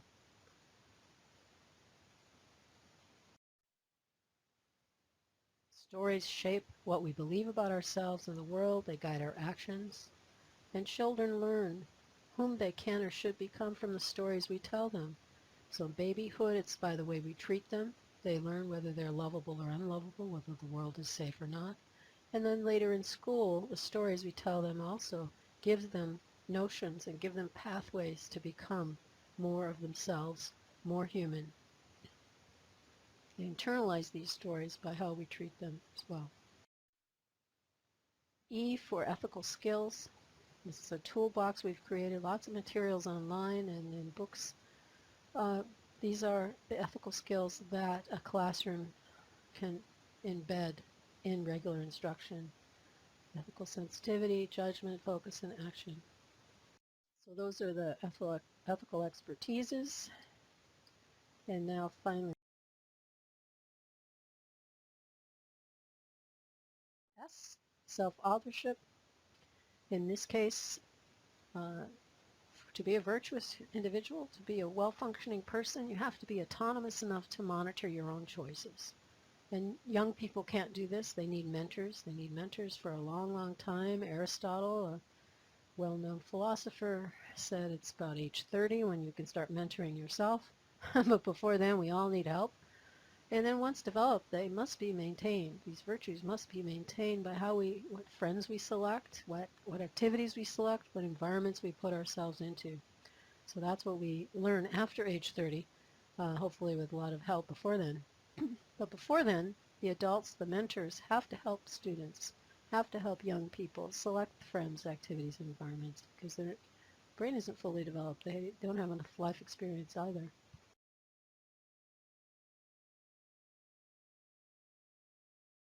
Yes, self-authorship in this case. Uh, and so self-authorship, I've mentioned the right brain hemisphere, which again is going to come up again in the next slide. But the right hemisphere, along with prefrontal cortex functions, have a great deal to do with our self-regulation capacities. So the ability to control our emotions, control our behavior, control our social reactions. It also has a lot to do with intersubjectivity and the ability to feel social pleasure, our emotional intelligence and empathy, and our sense of being and connected, our ability to be self-transcendent, to reach higher consciousness, and to be receptively intelligent. A lot of these things are right hemisphere directed, although the whole brain always works together. And you can see in the image, the right brain is where all the fun is, and the left brain, which is what we emphasize in school, is sort of the drudgery of focusing in on one thing at a time, linear fashion, categorizing and dissecting and decontextualizing. So, ethical character development can occur through raves, through relationships within the classroom, well, first with teacher to student, then classroom relationships, and then to the wider community. Apprenticeship through modeling, guidance, and practice. Virtuous models through immersion and through story. Ethical skills of sensitivity, judgment, focus, and action, and self-authorship. Raves and our development as human beings, as moral, social, highly ethical people, the purpose of all this is to live a good life in the community. And so we each live within an ecological context that hopefully is supporting our full capacities, and the whole community hopefully is building ethical skills together. That's what we should aim for. Now, let me just show you 3 tracks here. The middle track, I think, is what we've been emphasizing mostly in the United States, the species typical outcome, where we think cooperation, communalism, receptive intelligence, wisdom, relational attunement, responsibility. This is very focused on on humanity. And then if you look at that orange, hopefully it's orange for you, the trauma, when trauma occurs, it will push you down into the self-protectionist frame, which is also with a degraded nest, extremely degraded nest, will push you into this oppositionalism, egocentrism, detached imagination. Now, our full species typical trajectory, though, is at the top, where we're immersed in nature. When in adolescence we have a vision quest that connects us to the universe, and we feel relationally attuned with the natural world. And this is our original species typical outcome of cooperation and communalism. That is all inclusive of nature in our bonding to nature. So this is really what we should be aiming for. Beyond just a human anthropocentric kind of based morality, we need to have a nature or ecocentric morality. So our heritage is this, to have companionship caregiving, number 1 there. That builds a good physio-neurosocial biology, which leads to adults with well-being and wisdom, and they foster communities that attend to the basic needs that provide that companionship caregiving. But we also have to remember that in our sustainable communities around the world, they also do this within a relational connection to the earth, to their local landscape. So just to get you thinking about that a little more, think of a favorite place in the natural world, a place where you feel serene and connected to the larger, perhaps, universe, or at least that place, the earth, on the earth.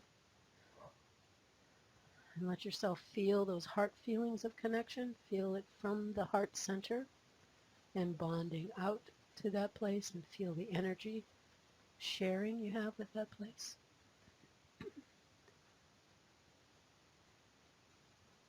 And then now, take that energy, that feeling of peace, that feeling of joy, the joy connection,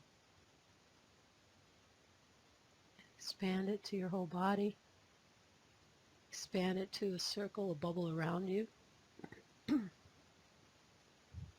imagine sharing that with your students, with your friends, with your family, that sense of bondedness to the earth.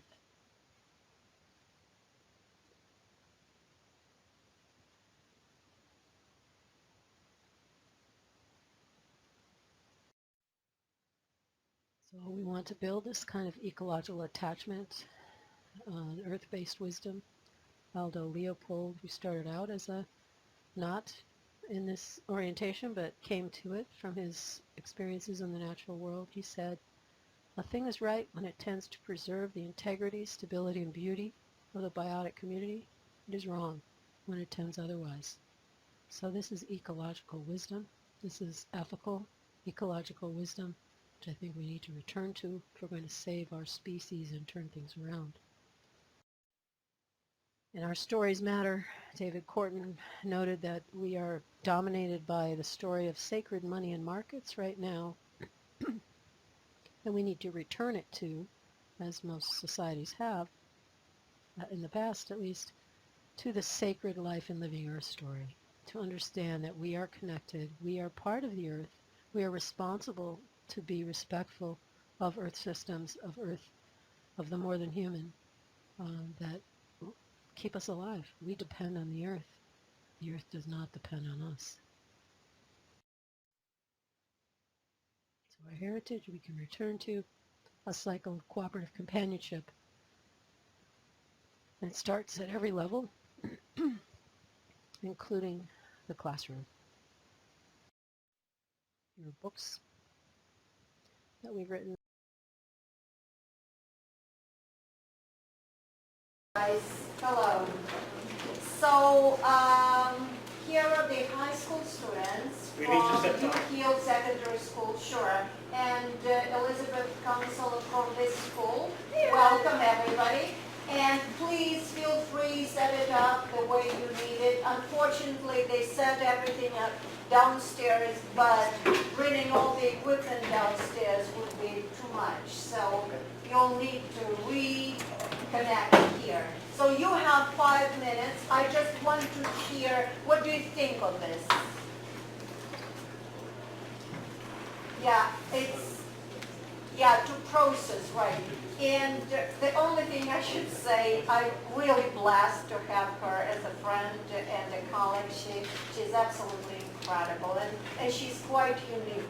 So the opportunity to have her, even as a reporting, I think you should cherish that, because that's really an exceptional presentation. With this said, you have 5 minutes, please. So I'm glad to be back with you. And let's welcome our young they've worked really hard to prepare this, and they've done some wonderful posters. So welcome to our human library. And they've all got very, very good stories for you to read today. So for those, has anybody actually here participated in a human library before? Two of you. Okay, so Jonathan, hold on just a sec. Michael, can we give Jonathan a microphone maybe to make him... I'm not going to be speaking very much, but I'm all I'm doing is introducing Okay, it. just speak a little up. Yeah. A little louder? Yeah. Okay. Yeah, okay, so very, very quickly, what a human library is, it's like a library, but instead of books, we've got human beings being books. So around the room you'll see these nice young people that have got, if you could just show your, yeah, I'm a book. So these are all books, and these are all high school students, at the school very close to here. It's one of the best schools in Vancouver. One of the best schools in Vancouver. Apart from Eva, who goes to a different school, yeah? Yeah. But also good. Yeah. But they've all got very important messages and stories for you to listen to. So they're going to be your teachers for the time being. And they've got a lot to tell you about the issues that they're dealing with in terms of child rights. So they've all got different themes that they've chosen. And we have here, down here, I'm the librarian for this section. And you can read 3 books. We've got time for everybody to read 3 books. So how does it work? Well, first of all, I'm going to ask you in a minute to come down and have a look at the book covers, so you can choose your first book. Now, some of the books, because we're a very small group, we've done in 2 tomes. So you've got tome 1 and tome 2, right? So there's 2 of them here that are working together, so one will start speaking and the other one. And then you've got a little moment to ask questions. And that's the same for another 2-tome book here. And some of them are just single books, because they're quite big books, actually. There are a lot to get through. So these are 2 separate books here. So in all, we've got 4 different authors, which allows you, in the space of time that we have, to read probably 3 books. Now, how does it work? It means that the books have got around about 10, maximum 15 minutes to talk to you and explain their story, which is all about advocacy and things that they would like to change from their perspective. And then you've got about 5 minutes to ask questions. And then the librarian, who's very strict and wears glasses, because every librarian wears glasses, you know that, will ring a bell.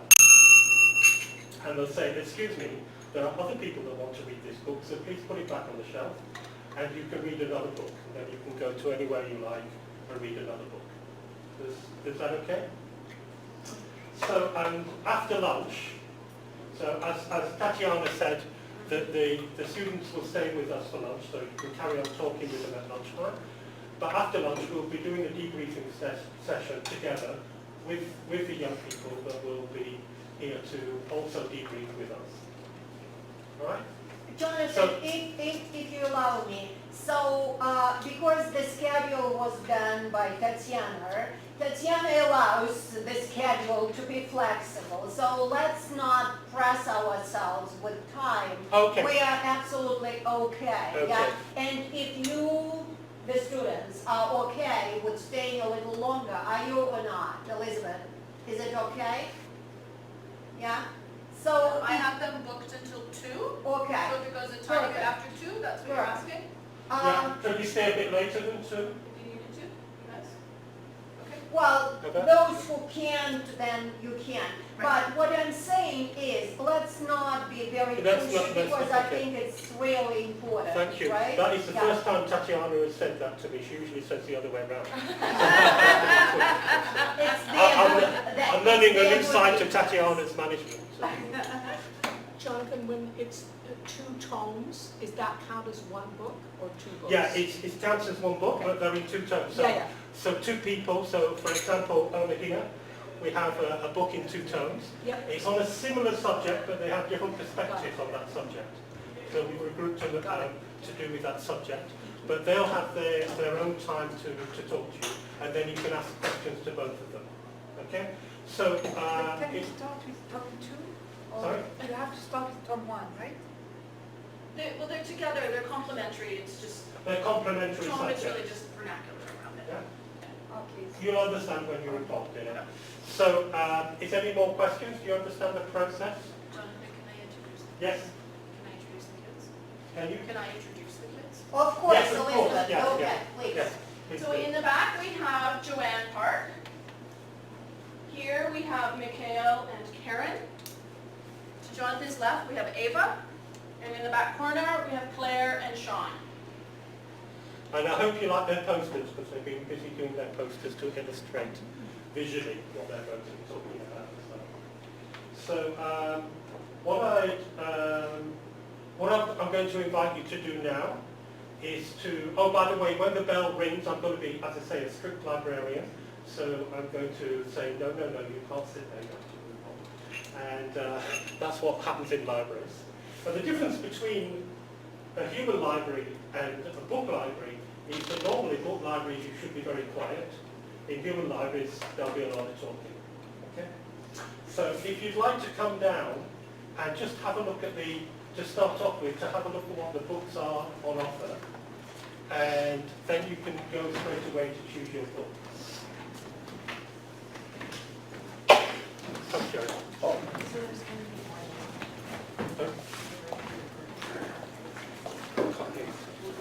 Yes. So these two are together. I will tell you where to this one, which is Ever is sat here. So just pull up the chair to but don't start yet, Ever, until you get a group, okay? Yeah, and I'll go here as well, okay? I'm Jackie. Nice to meet you. Claire and Sean, I'm which are over there. Nice meeting you. So sit there, sit there. I am B. Oh, sorry. You want my chair? No, I was. Well, there's a chair here. Yeah. There's a chair here. Is it more comfortable if we all sit on this side, or is it okay if I sit next to you? This one is... What do you think? It's okay? Just so that it's not more noise. Okay, yeah, they're over there. Thank you for coming, especially in Claire summer break. and Sean. That's very generous. My dad's, hey Sean, all of you. Oh, okay, Tim's so your you're dad. Tim, you're Tim's daughter. Well, Okay. that's, I hope he didn't pressure you to come. A little bit, but I'm glad I came. Good. He told me that you wanted to do it, I'm gonna or have to she hurry you wanted up a you little to. bit. We'll leave it behind. You're going to get started there. You chosen with that? Just to start off with. Yeah, that's not their upstairs.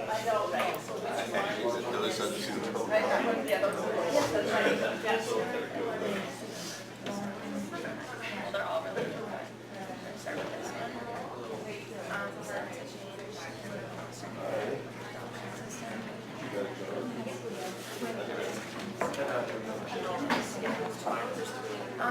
I think that it should be a privilege for adults to foster or adopt. And I think that's not really seen as the other way around. It's a privilege to maybe finally after years. So you can now, I'm moving bell to say you can start.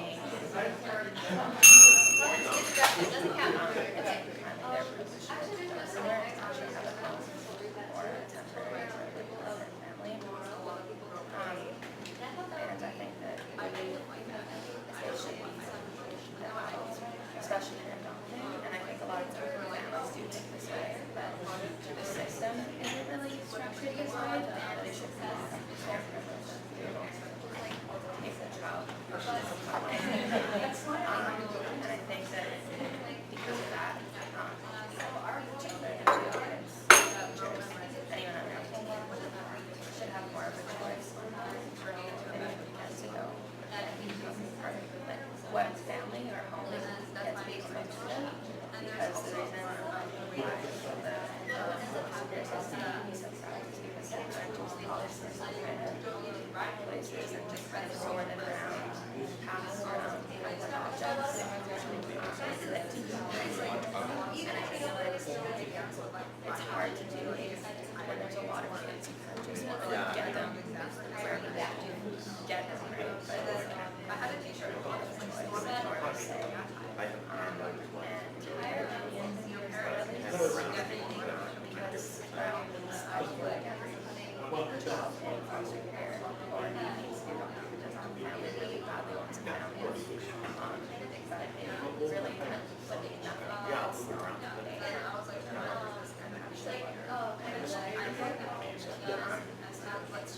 because the whole idea of parents to save their children not having being alone and not having help raise them guide them in life.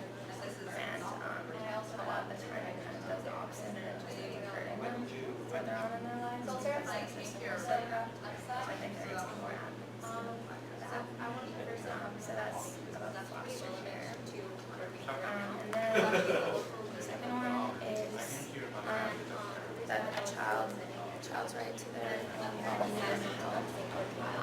I chose this one because of something I read, a story about a kid in, I think, somewhere in America, whose parents were anti-vax. I was under 18, and in that place you couldn't actually get vaccinated like without parents' permission. And in America, especially, there are some places in Canada you can. But a lot of other places, a lot of other countries, you really can't. Like, it's not very up to your parents. And this guy, this kid, he ended up getting emancipated from his parents because he wanted to be vaccinated. And he felt that he would rather be emancipated than live in danger of just being at risk and putting other people at risk as well. So I think that what I think is that the child shouldn't have to be emancipated from his parents to exercise their human rights to their life and to their health, and in all means, in all ways. And the example I chose was vaccinations. Sorry, at the same time, impacted me a lot. And then last one is a girl's right to her reproductive and sexual health and choices, freedom, voice, and authority. So I think this one is the most important one and the one that I'm most affected by because I'm a girl. So I think that a young girl absolutely must be aware of her sexual and reproductive rights and that she has the right to own her own body like any female has the right to own their own body. I think that this needs to be taught like really early, and I think a lot of the time adults feel that sheltering young girls from kind of the reality of sexual assault and just the dangers that come with being a female and all of that goes into that. I think that by sheltering them and in education too, and in your home and everywhere that you're getting influenced by sheltering them, learning their parenting, but I just really think that those two things come the same with all. I think that by sheltering them from these real things that can happen with them when they're under 18, especially, is actually really important. So I think that a female, like a small girl under 18, mustn't ever be kept in the dark about these things, and she must know her options, that she always has a choice, and I think that can prevent a lot, or prevent and just spread a lot of awareness with young girls about these things and how to implement them and how to really like know that your body is your own body where anyone else's. I also think that a girl must be able to advocate for her respect and personal choices, even in her own home, school, place of work, or friends, just anywhere where you feel safe. And often in childhood, there's these places like school and your home and your friends' places, or just your neighborhood that you really think are safe because it comes with growing up being a child and it kind of latches onto your childhood. And that's great.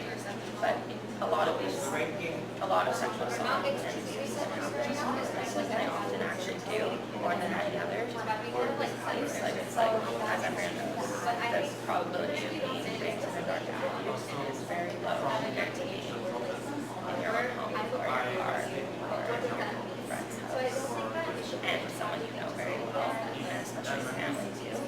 And then what comes into child advocacy is that often it is seen, and it kind of is, that your parents own you a little bit as you're 18 because they kind of can choose whether or not to really get vaccinated or anything, and all your health care is where you go, what you do. And if your family is using you sexually, which happens, does happen, unfortunately, it can get really, really hard to get away from them because of that notion that you're a child and that you don't have as much power as them. You don't have as much say as them. You don't have as much of a voice as them. And you're oppressed by that. So this is a wonderful safety net, and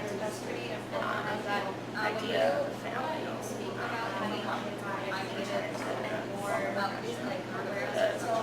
people are going through this, not just young girls, also young boys, but often much more like so I think sexual assault and objectification affects youth drastically, and it affects all women, but it really affects female youth more in a different way because they're developing and they're learning, and we're making, like, creating how we see the world, and we're like creating our viewpoints and how we'll act in the future and our personality and everything, and that can really be affected by these things, especially I don't know much about it, so I think that we have the right to like sexual education and education about consent and about your own body and what that means really early. And in Canada we do have a lot of that, but even like millennials hardly have any of that. Like it seems like it's not a new thing to have lots of talk about consent, but really that they had always had sexual education, but I think the consent education always started with my generation, because I've talked to my sister who's in her 20s and they was never spoken of. And I think that just kind of affected that generation so much differently than what they had. And I think, yeah, we must have the right to sexual education in order to feel safe, to be protected and aware, and strong and powerful.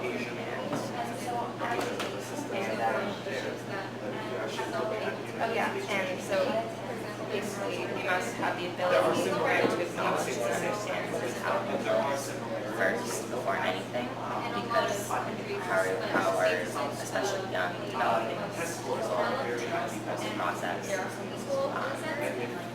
assault, abuse, or objectification and all that. We don't even understand what it means. And if you don't, when you don't understand what it is and what it means, which often happens when you're really young, and sometimes not even, sometimes people in their late teens don't even understand what's happening. Because religion falls into it, or they didn't have a proper education. And I think that can really change it, because the first step is actually understanding what it is, because if not, if you don't have that, then you don't really know how to go after it. Which means I'm actually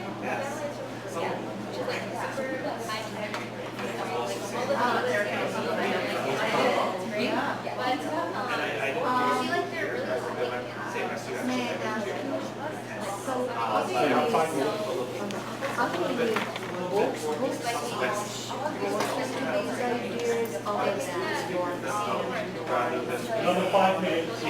It's up. But the yeah, actually, I've read a couple books. I've read a lot of books that like have these aspects in them. I haven't read many like kind of textbook kind of ones. There's one called Sleep. It's a young should be taught in school. That's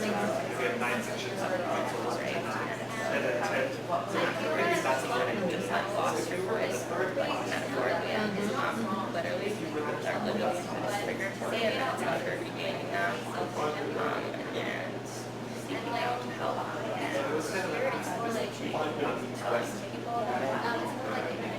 And I think what for me just the topic of like girls' rights, women's rights in general, but like young people, I think it comes from my mom and my sister and a lot of experiences people around me have had, and I've had this sort of thing. Like you felt disrespected? Yes, I've felt disrespected before, and a lot of people close to me, almost every girl I know actually, and I think I'll probably say that almost every female has had in any level of intensity something after them had like this. I think it's just really important because it's half, or even maybe a bit more of our population entirely. I think how are we supposed to go on and focus and go and magnetize other, not smaller, but other issues that affect our population worldwide.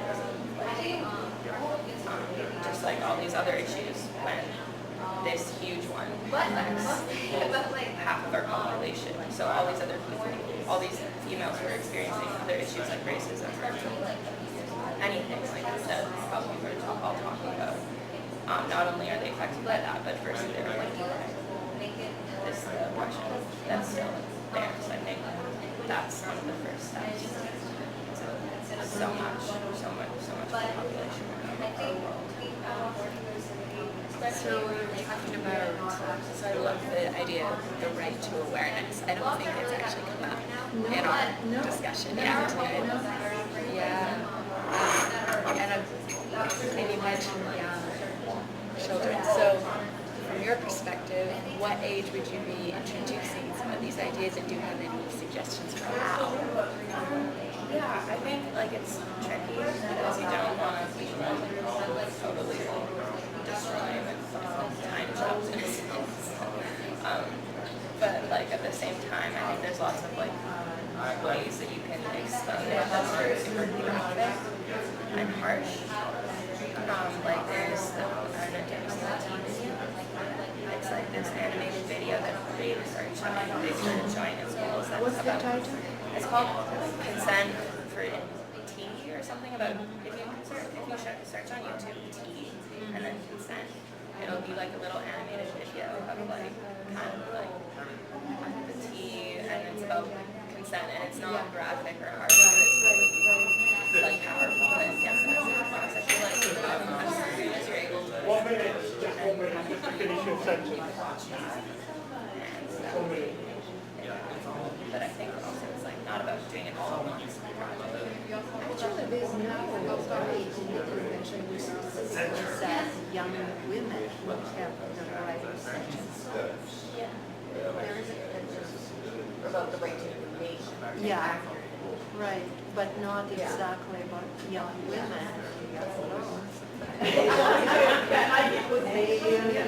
One of your ways. Please now change to the next one if you want to.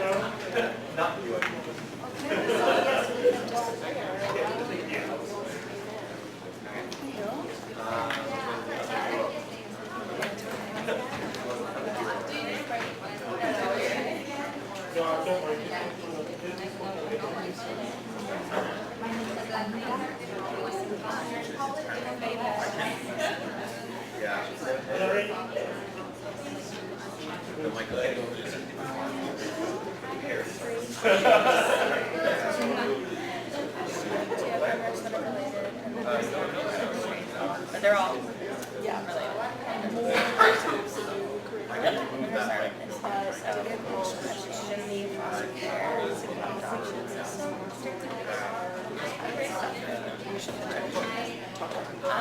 So I think that my main idea is that it should be a privilege.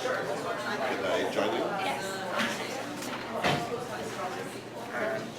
Aside from topics, let's start with this one, which is changes in the foster care and adoption system, and kind of like shifting privilege, I'd say.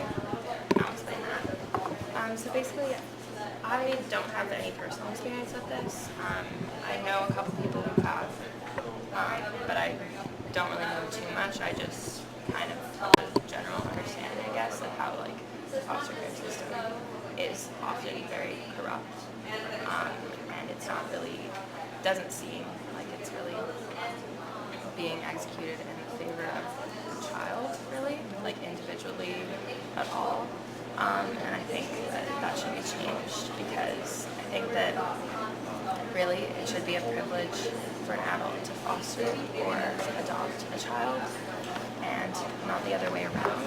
Like, or it goes it should be two-sided. Like, it should be a privilege on each end. I think it's seen more as it's a privilege for the child to finally, after maybe years or just so long of really like dealing with the hard system that it is, to finally have a home. I think that it should be both ways, be an equal privilege, just like how a family is equally should be respecting each other. They should, I think that children should have more of a choice in which family they are adopted into. or maybe fostered into, because often it seems like they're just passed around, kind of like objects, or just sorted. And I guess it can be really hard when there's a lot of kids who all need homes.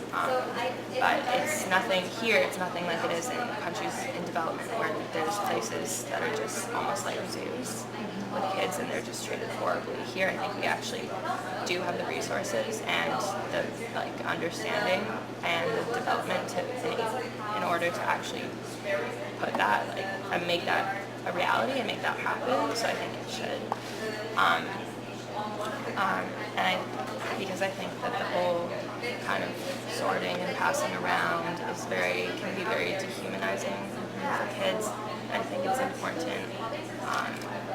to keep the adoption and foster care just like the foundation of it, which was originally to save kids and to give kids a home and a proper childhood, and we have the right to grow up with a loving family, to give them that. I think it should be restored to that, because it has come to a point where it's almost a lot of the time hurting more than it is saving people. So there's that, and then I'm going to talk about... Are we supposed to make any comments at any point of time? Yeah, I don't really care when you ask. You can ask questions So anytime. I have one question or comment to make about foster children, foster parents, and so on. I think it's a huge issue, incredible issue, with consequences for people for many years to come once they're outside of the system.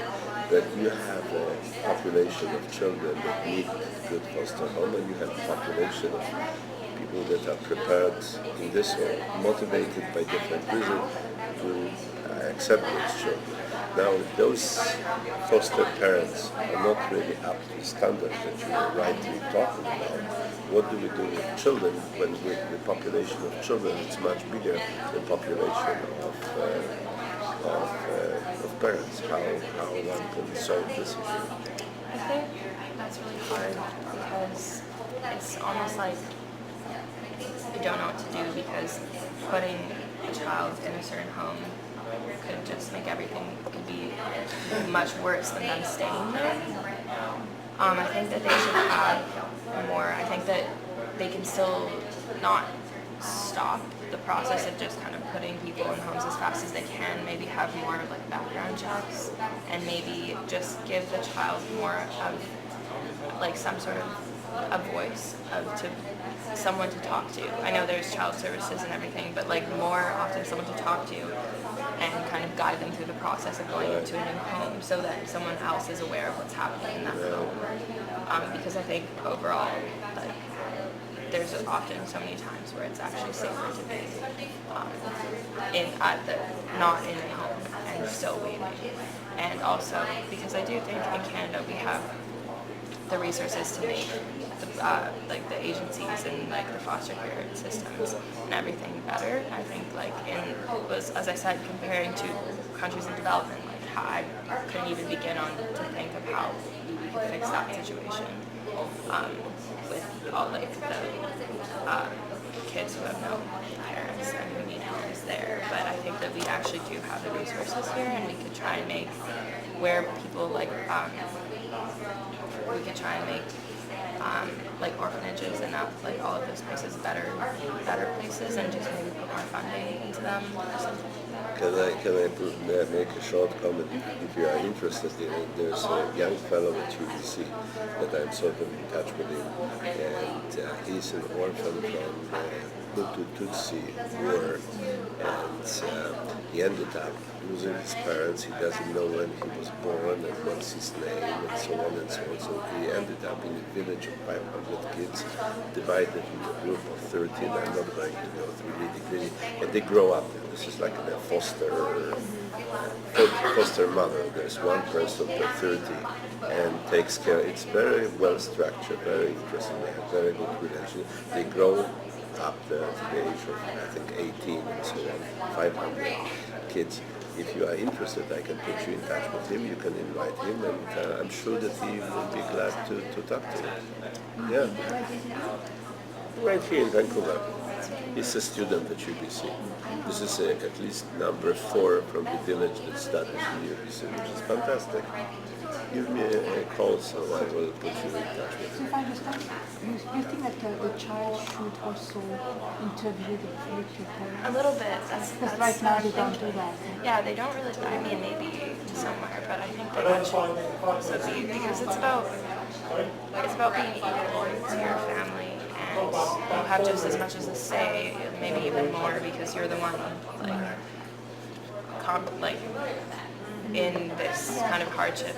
You know, like you have just as much as a say as them. So 4 minutes left. So yeah, that's kind of what I think, and I think it should be both ways. Like it shouldn't just change completely to the child's side. No, I think it should be like a mixture of half the child, half the parents, and the social worker as well, and like the trained professional who does this for a living and puts people in homes.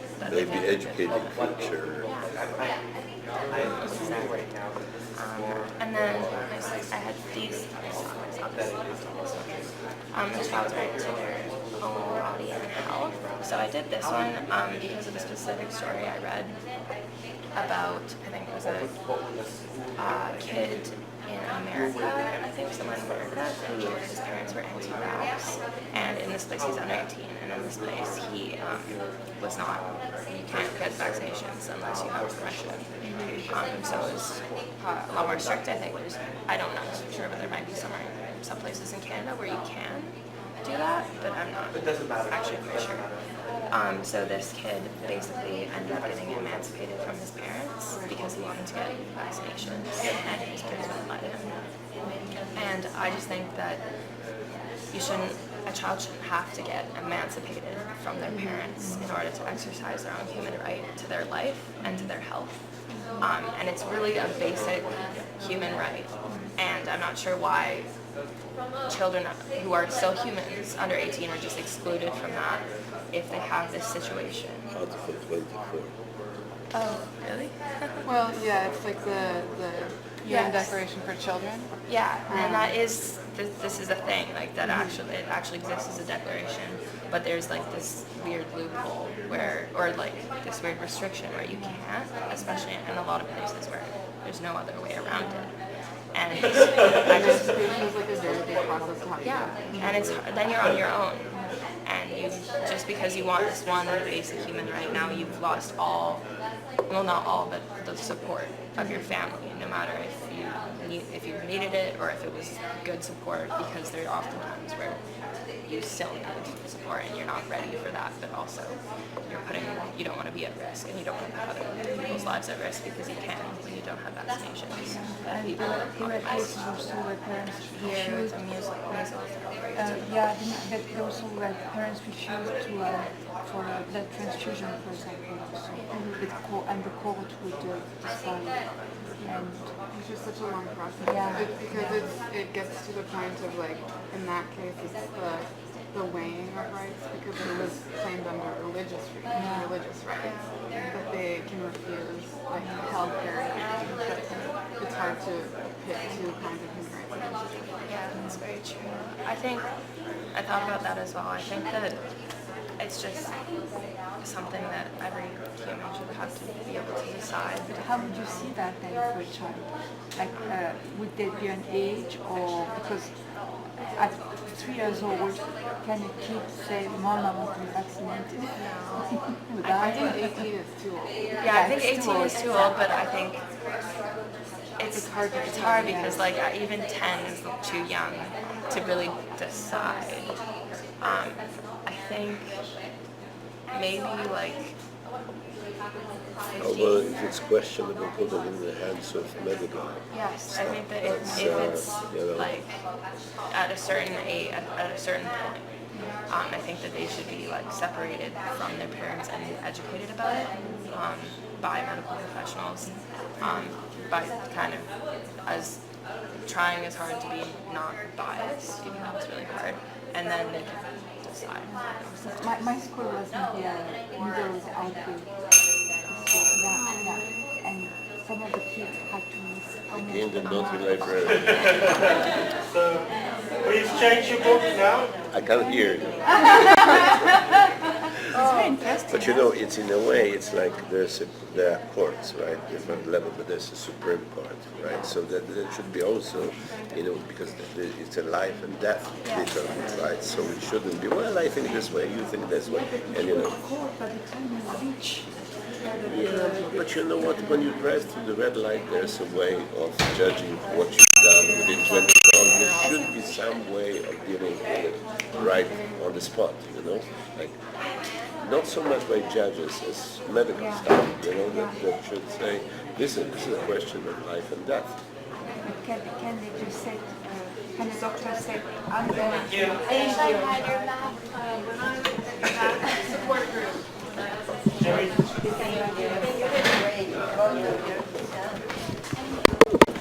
Oh, my name's Alice. Nice to meet you. I'm Teresa. What's your story?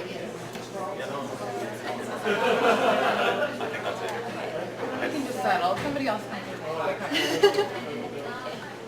So our topic is education, and we are going to be talking about different things in our education system right now, and that includes like academic, what we learn in school, and also things like the support that we get in our school. And Sorry, is this just going to be talking about Vancouver? no. I'm going to talk about some stuff. Okay, sounds good. Sorry, I'm getting ahead of myself. And then, and so he's going to talk a bit about his situation in Korea versus here in Canada. And I grew up here, so I'm going to be talking about just what I see here in Vancouver. Okay, so I guess I'll be talking about support.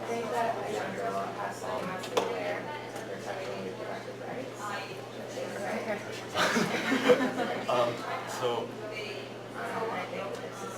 in Korea, there's not a lot of support options for the students.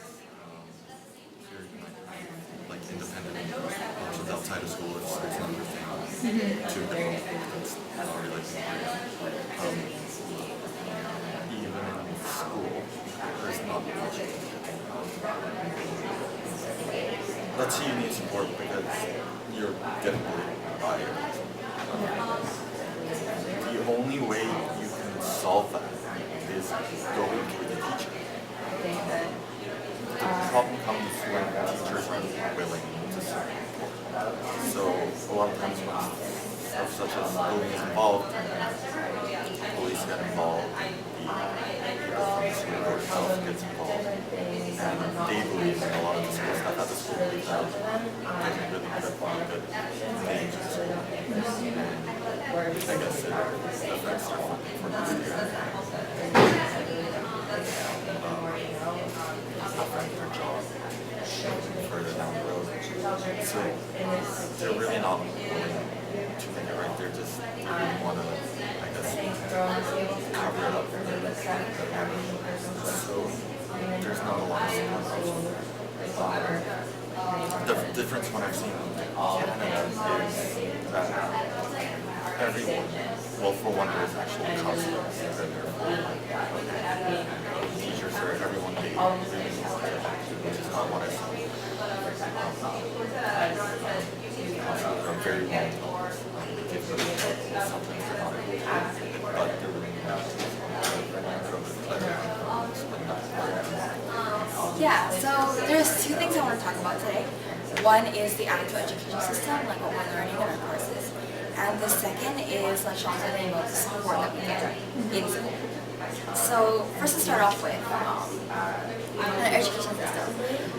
What I think is one of the biggest flaws in the education system today is that a lot of what we are learning might not be useful to us individually later in our lives.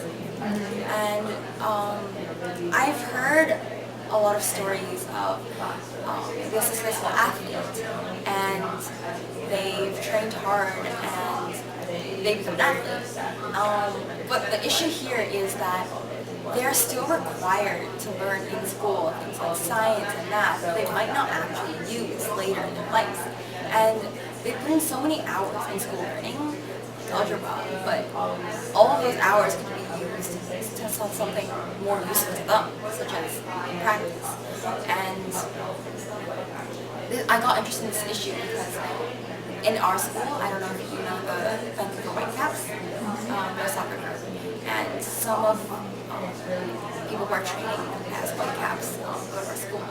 And this made me realize, like, this is a problem, we need to address this. And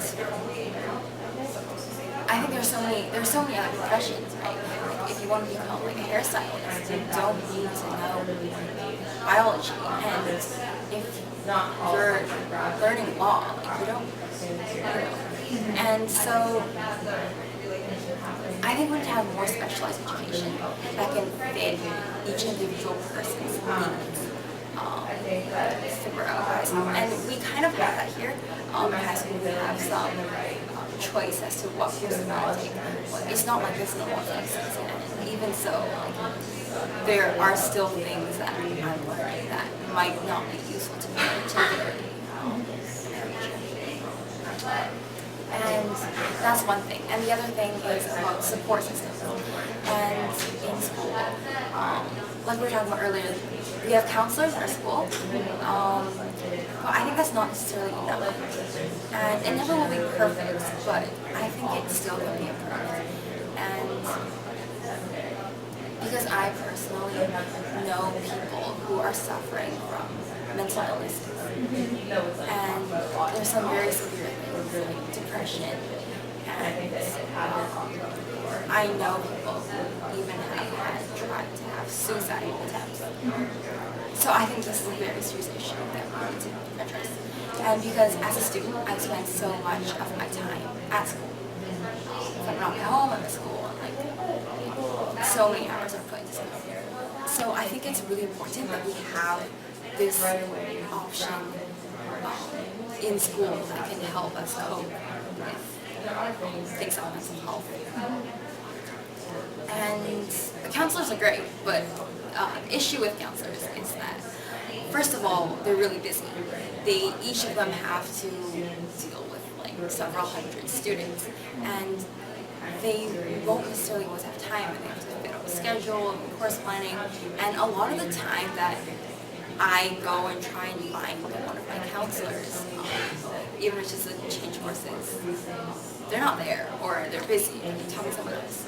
And if you are trying to talk about mental issue and you went through this effort to go find them, like, you might not come back again. And this is a really important issue. Because other people, maybe they're shy, they're introverted, and it's really hard for them to go and approach someone, especially if it's someone in the school that they're going to see later in the hallways. And there's a lot of stigma around it. So I think we need to set up a better system to help these people. Do you have any ideas of what that system could look like? Like, how would you, in your dream world, say like next year you can institute something that is like more supports in schools, what would that look like to you? Would it be more counselors? Would it be like different kinds of counselors? Would it be outside resources coming in? Like, do you guys have any thoughts or ideas? So, obviously, our school, this one, she's on pastor. She has over 300 students. Yeah. Wow. That includes any policy she has to make schedules for every single student every year. I think about half of the students are 50 are international students. They're basically your parents in Canada. Yeah. So she's especially she's basically doing for 7 months. She can't help it. So that's first thing is Another thing I was talking about this earlier too, it would be good if maybe there could be like a support group. Like student support group? Yeah, and maybe like after school thing. Or another really helpful thing is if there could be something where people can talk anonymously. And so there wouldn't be this vulnerability that comes with reaching out to people. And even if it's like online, like something that you could text and someone manages it in school, it would be really helpful, especially because a lot of our lives, like, we have our phones everywhere, as you probably know. And so I think it'll be really good, something that they don't have to put themselves in this position where they can be vulnerable to all these different stigmas. I had another question or thought about your specialized school, like thinking. To me, like, I'm still relatively young, right? Like, I'm not that far out of high school. I still have like siblings that are in high school and everything. So I like very much remember what it's like, and I very much remember having those feelings. I'm like, gosh, I wish I could just like specialize in this, or like I just want to do this. But like, you know, when you get space from it, there are so many different kinds of programs around Vancouver and just BC and Canada that obviously there are some places you can go and kind of specialize a little bit more. But I think personally, I think there is a little bit of value in being able to like learn a little bit of everything. Yeah. So when you're talking about specializing schooling, are you like thinking about like all of school? Like, is it going to start at a certain age? Is it in your last couple years of high school? You're given more options to like specialize, either if you want to go in science or sports or a trade or like social science or humanities and stuff. Like, how do you see specialization playing out? I think it's really like high school. I think like when you're younger and you don't really know what you want to do, it's good to be able to try everything and figure out what you're passionate about, what you like, what you don't like, and what you're good at. And I think that's really valuable. But I think like at a certain point, if you kind of know the general direction you're going, then like some of the classes aren't as important anymore. And so I think like around high school, it's good to have like choice, because I've also heard like a story from my parents, because here we do have some choices in our person high school. But I heard my parents' story about their high school, and like, everything was set for them, and they never got any choice until university. But in university, they've already had to like choose like what you want to do. And so, and so I think it's good to like before that to be able to like kind of know what you want to do and have more specialized. I think that really the specialization should come at the later years before the thing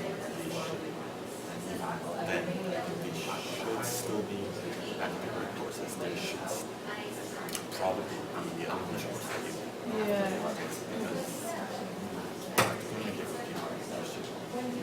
probably at least some understanding.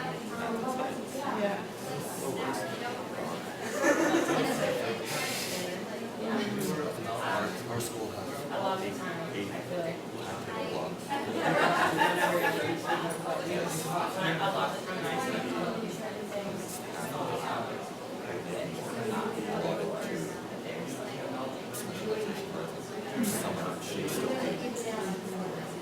It's like a blanket. Yeah, I also think like when you guys were talking about like different kinds of schooling and stuff, I also like a thought that came to my mind was how a lot of schools don't like necessarily set kids up for like financial literacy or just like very basic things. Those things would always be great in school, right? Yeah. That'd be great as like a mandatory, like everybody kind of does it. Yeah. And I think it'd also be good to like learn more of like life skills in school, because like a lot of things that we're not necessarily prepared for, like paying taxes. Like we don't know how to do this, and then we go out and then like they're like, yeah, you're an adult now, and that's what you do. And then it's like you're not really prepared for something, but like it's so important because everyone needs to do it. Everyone pays their taxes, but they don't teach it. And so I think it's important that they incorporate things like this into the actual education system. Because, I totally get your point. So school definitely need to offer like more choice, more options for the student. And also like I just like to add some one of my point is that maybe for some people they don't really know what they want to do. So they are still like in the process of like exploring everything. So in that case, I think some education in general may be good for those persons because they still need some time. Yeah. But if you figure out what you want to do, that's great. At a young age, that's great. You can just pursue what you want to do. Yeah, definitely. And even if you're given choice, if you still don't know what to do, you can choose a little bit of everything until you figure out what it is. Yeah, I think that's what a lot of people do even here at UBC, right? You come into university like, I don't really know yet, and then you figure it out. I know, right? Yeah, and even at like universities, you have like mandatory courses, which let me tell you, can be frustrating. The last course I had to take in my entire degree, my 4-year degree, was a mandatory science course because I went to a different school before and the credit didn't transfer. And so the last thing I needed for my degree was like a 200 level science course, and it was so far out of like my specialization and my focus that at that point I was like, this is not an aid to my education. So I definitely get what you mean. Like, it can be frustrating. It can be so frustrating. Yeah. And then, I feel like we're going to run out of time. Did he give us a warning already? No, I think it was 4 minutes. It feels like a good chunk of 4 minutes. So how old were you when you came from, or when you started at school here?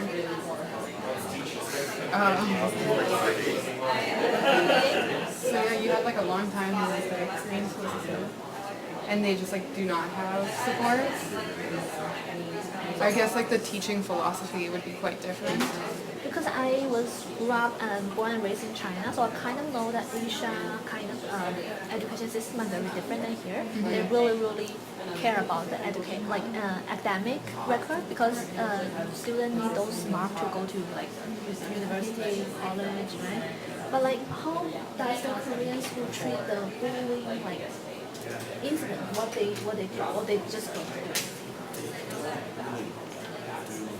So there was one case where a student beat up. Like really serious? Basically,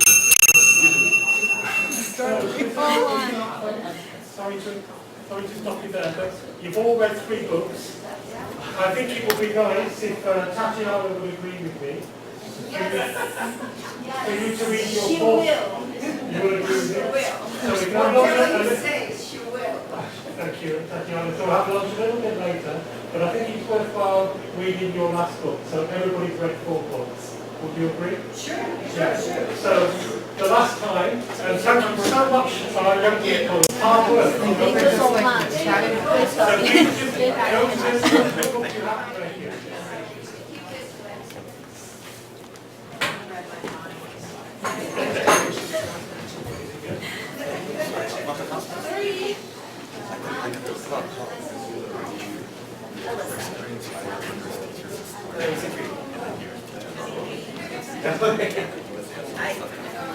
I'll talk.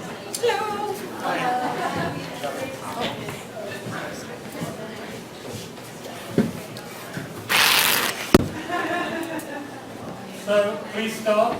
Thank you.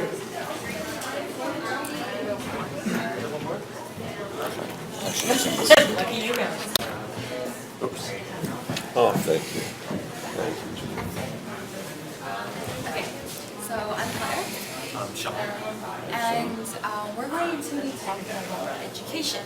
And so that involves the actual education system, what we're learning, like our classes, and also support systems in school for youth. Yeah, so Sean is going to be talking a bit about his experience in Korea, since that's where he grew up and he came here. And I'm just going to talk about my experience here, what I've seen. Yeah. Right, so I'll be mostly talking about support. Just support students getting to school. I spent most of my school life in Korea, so that's where most of it is. I'll talk about support students getting to Korea first. So, unlike here, there's not a lot of places students can go if they need support. Maybe the only place you might be able to go are your parents. students or the teacher. And the problem comes where a lot of times things are very well conducted. Parents about their problems, the case left to go to teachers. But the problem with teachers, a lot of them, they aren't really willing to help students. So if a student has some issue during the day at school, the only place they can go to is the teachers. The problem is that the teachers and other school staff aren't willing to help the students just because that would mean getting the school board involved. I guess that makes them do more paperwork, might affect the school's name, so it might affect the funding they will get the next year. It might affect their jobs that they might get further on. So a lot of times they're not willing. Once I came to Canada, I was really surprised at the fact that there's support counselors in the school for there's other independent places you can go if you do have problems. And there's a lot more support on this. It's not perfect. Our counselor, at least Ms. Elizabeth is she's our counselor. She has over 300 students to manage per school for one person. She has to do everything from schedule planning, so she has to do schedules for 300 students. She has to do any problems, support students with needs. And I think about half her students, so it's about 150 of her students are international students whose parents are back in a different country. They're not in Canada, so that means there's more that she has to do. So she's swamped with work. And I found that, I guess what can happen is, if the student finally gets the courage to talk to a counselor, so they go to a counselor, but they're not there because they have to read their students to that could mean that the student may not come again. So that's a problem that we have to fix. Let me ask you a short question. What prevents you from going and talking to your parents? That's a weird question. I think it's all over the world. People have generational issues, but what kind of issues? Stuff like depression, other mental illnesses, is seen as a very bad thing. It kind of Expect you to be perfect? Expect you to be perfect, and I guess Korea is a very conservative place, and I think they just see from that depression that they might think they're just weak, or something else. I guess like a seen people before, it's like a disgrace to the family. That's one of the things that it also might be just because you're embarrassed by what it's happening, and if you go with your parents, you're probably going to live with them for the next 5-10 years, so you just might not experience. I think also another part of it is it depends on the individual person and their own relationships with their parents. Like, not everyone might have a strong enough relationship with their parents to be able to say something like that to them. And like here in our school, a lot of our students are international, meaning the parents aren't actually here, and they might live with like a homestay, and so they won't be able to do this. Or if the parents are always at work, not everyone has this privilege to be able to have a relationship like that where they can openly talk. Adolescents too, just bringing on the thing where they start developing your identity separate from your family, separate from your parents. So those questions about who am I going to be, including all my emotions, can be difficult to have with your parents because you already think you know what they're going to say because you know them and they know you. So sometimes you go to other people for a different answer or a different perspective. You know, I try to think this is part of the 2 weeks long course on Janusz Korczak. and he's gone for quite a few years, but I've met 3 or 4 kids that were in his orphanage, and there were about 100, 200 kids at the time in the orphanage, and it was very limited staff, very limited staff. There was actually him and one more person to take care of children. There was no school in the orphanage, but they lived in the orphanage. And when I spoke with those kids, the amazing thing for me was, this is like 70 years later, more than 70 years, they spoke about him as their father, as somebody that they could talk about things, share things, etc., etc. And you know, I was trying to investigate unsuccessfully. How can you have close, intimate relation with a person that got, at the time, because every year there were new kids coming, 100 different children, and 70 years later feel so emotionally, still so emotionally attached, and remembering, sharing things, asking for advice, and so on and so on. So what was so unique? It's extraordinary, right? Why he was so? What had he? I mean, he had something to offer that it's hard to repeat. I think, like, personally for me, what works for my relationship with my parents is trust. Like, You find it. yeah, or like having like someone that I can have a relationship with, no matter who it is having the mutual trust in each other and recognizing each other and having someone look at me and not see me as a kid, as an adolescent who might be less competent than themselves, but as another person, as another individual with valid thoughts, valid ideas, valid opinions. And I think that's something that really matters to me and me building relationships. Yeah, I think this is a huge, at least huge part of the answer that, you need to feel comfortable in, having relations with whoever, parents or whoever else. If you don't have trust, intellectually maybe relate to some extent, but emotionally definitely not. You have to trust that. That's quite interesting. The other interesting aspects, if I can just a short thing, it's like for you moving from one country to the other, and criticizing where you come from, and saying, oh, this is wonderful, people welcome me, etc., etc. You already got used to one system, you need to switch to other system. I guess it's quite difficult in this sense. And what's that for you? You came with your parents. I didn't come with my parents first. My father now.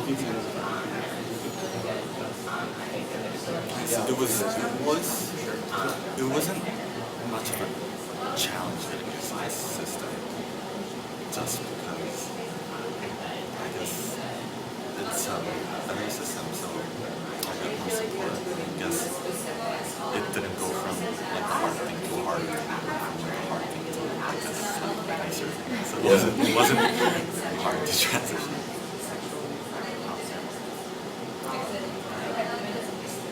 Tell us about bullying in Korea. Is there anything like bullying, the bullying phenomenon? Children bullying each other, or teacher bullying sometimes? It's what I've seen the most, and this generally happens most in high school. Like the upper years of middle school and high school. Students bullying other students, and then teachers looking the other way. That's the thing I've seen. In Korea also? Yeah. You thought that just in the White House? You thought that just in the White House? Well, yeah. Yeah. And so, would you have suggestions about what is here already? Like, if you went back to Korea, what would you suggest to them? What would you suggest from Korea comes to Canada? Comes from Korea to Canada.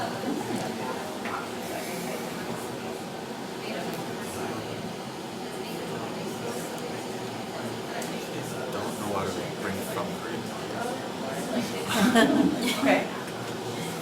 Would you take something back if you went to teach? I would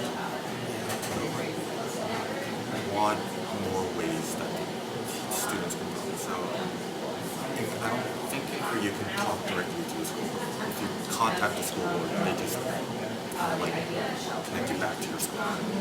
So it's not much you can do. I wish there were actually real counselors in Korea, which there aren't over there.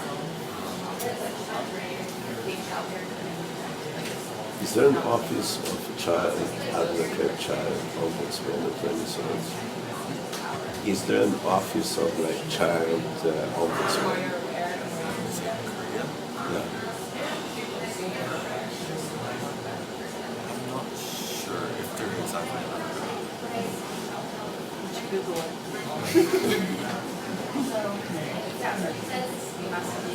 And so in the school, if you have a problem, your first go to the school counselor, or would it be a teacher, or would it be a friend? I think it depends on the actual like individual person. Some people might look to like a family or friends, others might look to a counselor. But the issue about that is that some people might be more shy or introverted and not want to speak up, and it might be really hard for them to reach out to someone like that. And especially since there's generally a lot of stigma surrounding a lot of mental illness in school, and it might be hard for them to find someone they can open and talk to.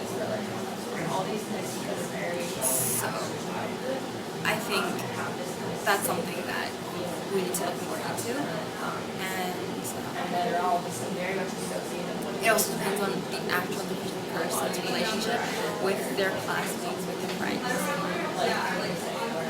Because I think if they, like me personally, if I had an issue, I might go to like family or friends first. But not everyone maybe has that option, and so they might look to a counselor. But again, there are like issues surrounding that I think. So if you have a grade 3 problem, like if you improving in your class subject, Sorry. that is something you wish to discuss with the counselor or personal issues? I think we can talk to them about campus counselors also know a lot about like the education systems, and, like how to get into university, what to do, what to prepare for, art, to make a portfolio and things like that. Counselors know a lot about that, and so yeah, they're nice to talk to. The only issue is that like, it's really hard to find them. A lot of time I try and find a counselor, and it's scheduling or other issues. They're not there, or they're busy, and it gets postponed, and I find it's really difficult to find them, and so that's probably one of the bigger issues. Personal issue wouldn't bring up with the counselor. Like personal things, relationship with other students, or you can talk about counselors as well. In high school, here in BC, the counselor is not just, usually they're a teacher as well, so they do counseling part-time. But that's a scheduling thing. Like when I went to high school here, the school counselor was not a mental health person. It was the person who did your courses and then taught maybe one grade or something like that. And my mom was a school counselor as well, so she said she enjoyed elementary school counseling because that's where you did work with kids and you talked about emotional regulation or personal issues. Whereas when she went to high school counseling, she's like, I'm a scheduler. I'm here if there's an emergency, like a crisis in the school, maybe somebody tried to harm themselves or something like that. That's when that counseling she's going to come in. But other than that, it was very much an administrative role. And I think at our school, our counselors don't teach. No. Yeah, I don't think so. So they're in charge of scheduling, and they're also open to like talk. Do they ever do things like open lunch separate counselors are all in their office, and kids can come and have lunch in their office. Yeah. And the staff are just giving girls. I think sometimes, like you can email your counselor and like, oh, come to me like this time, and then otherwise you can try and like look for them in the rooms.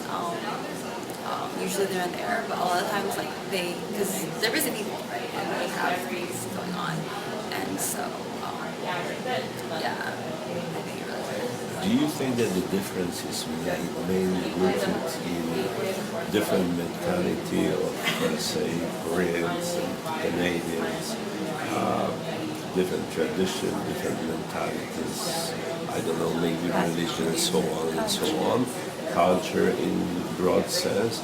Or do you think those are things that are flexible enough that if authorities were to travel to Canada and say, oh, that's a wonderful system, let's go back and change it in Korea? Or it's too... Yeah, Korea is weird in a way that it's a place where there's a lot of development technology, but the government are still very conservative. So, to be honest, you don't give them like a week-long tour of how good this place is. I don't think they'll be able to change much. I think like everything we can talk about is very long term. Very long term. So I think Yeah. Well, my understanding is that in some of the more conservative countries, education is for knowledge and book knowledge. All of those other discussions around emotional well-being, health, are family discussions. Right. They do not cross. They separate. They separate completely rather than seeing the education system as part of creating successful In a results. more holistic... In a holistic way. It's very much, this is for knowledge learning.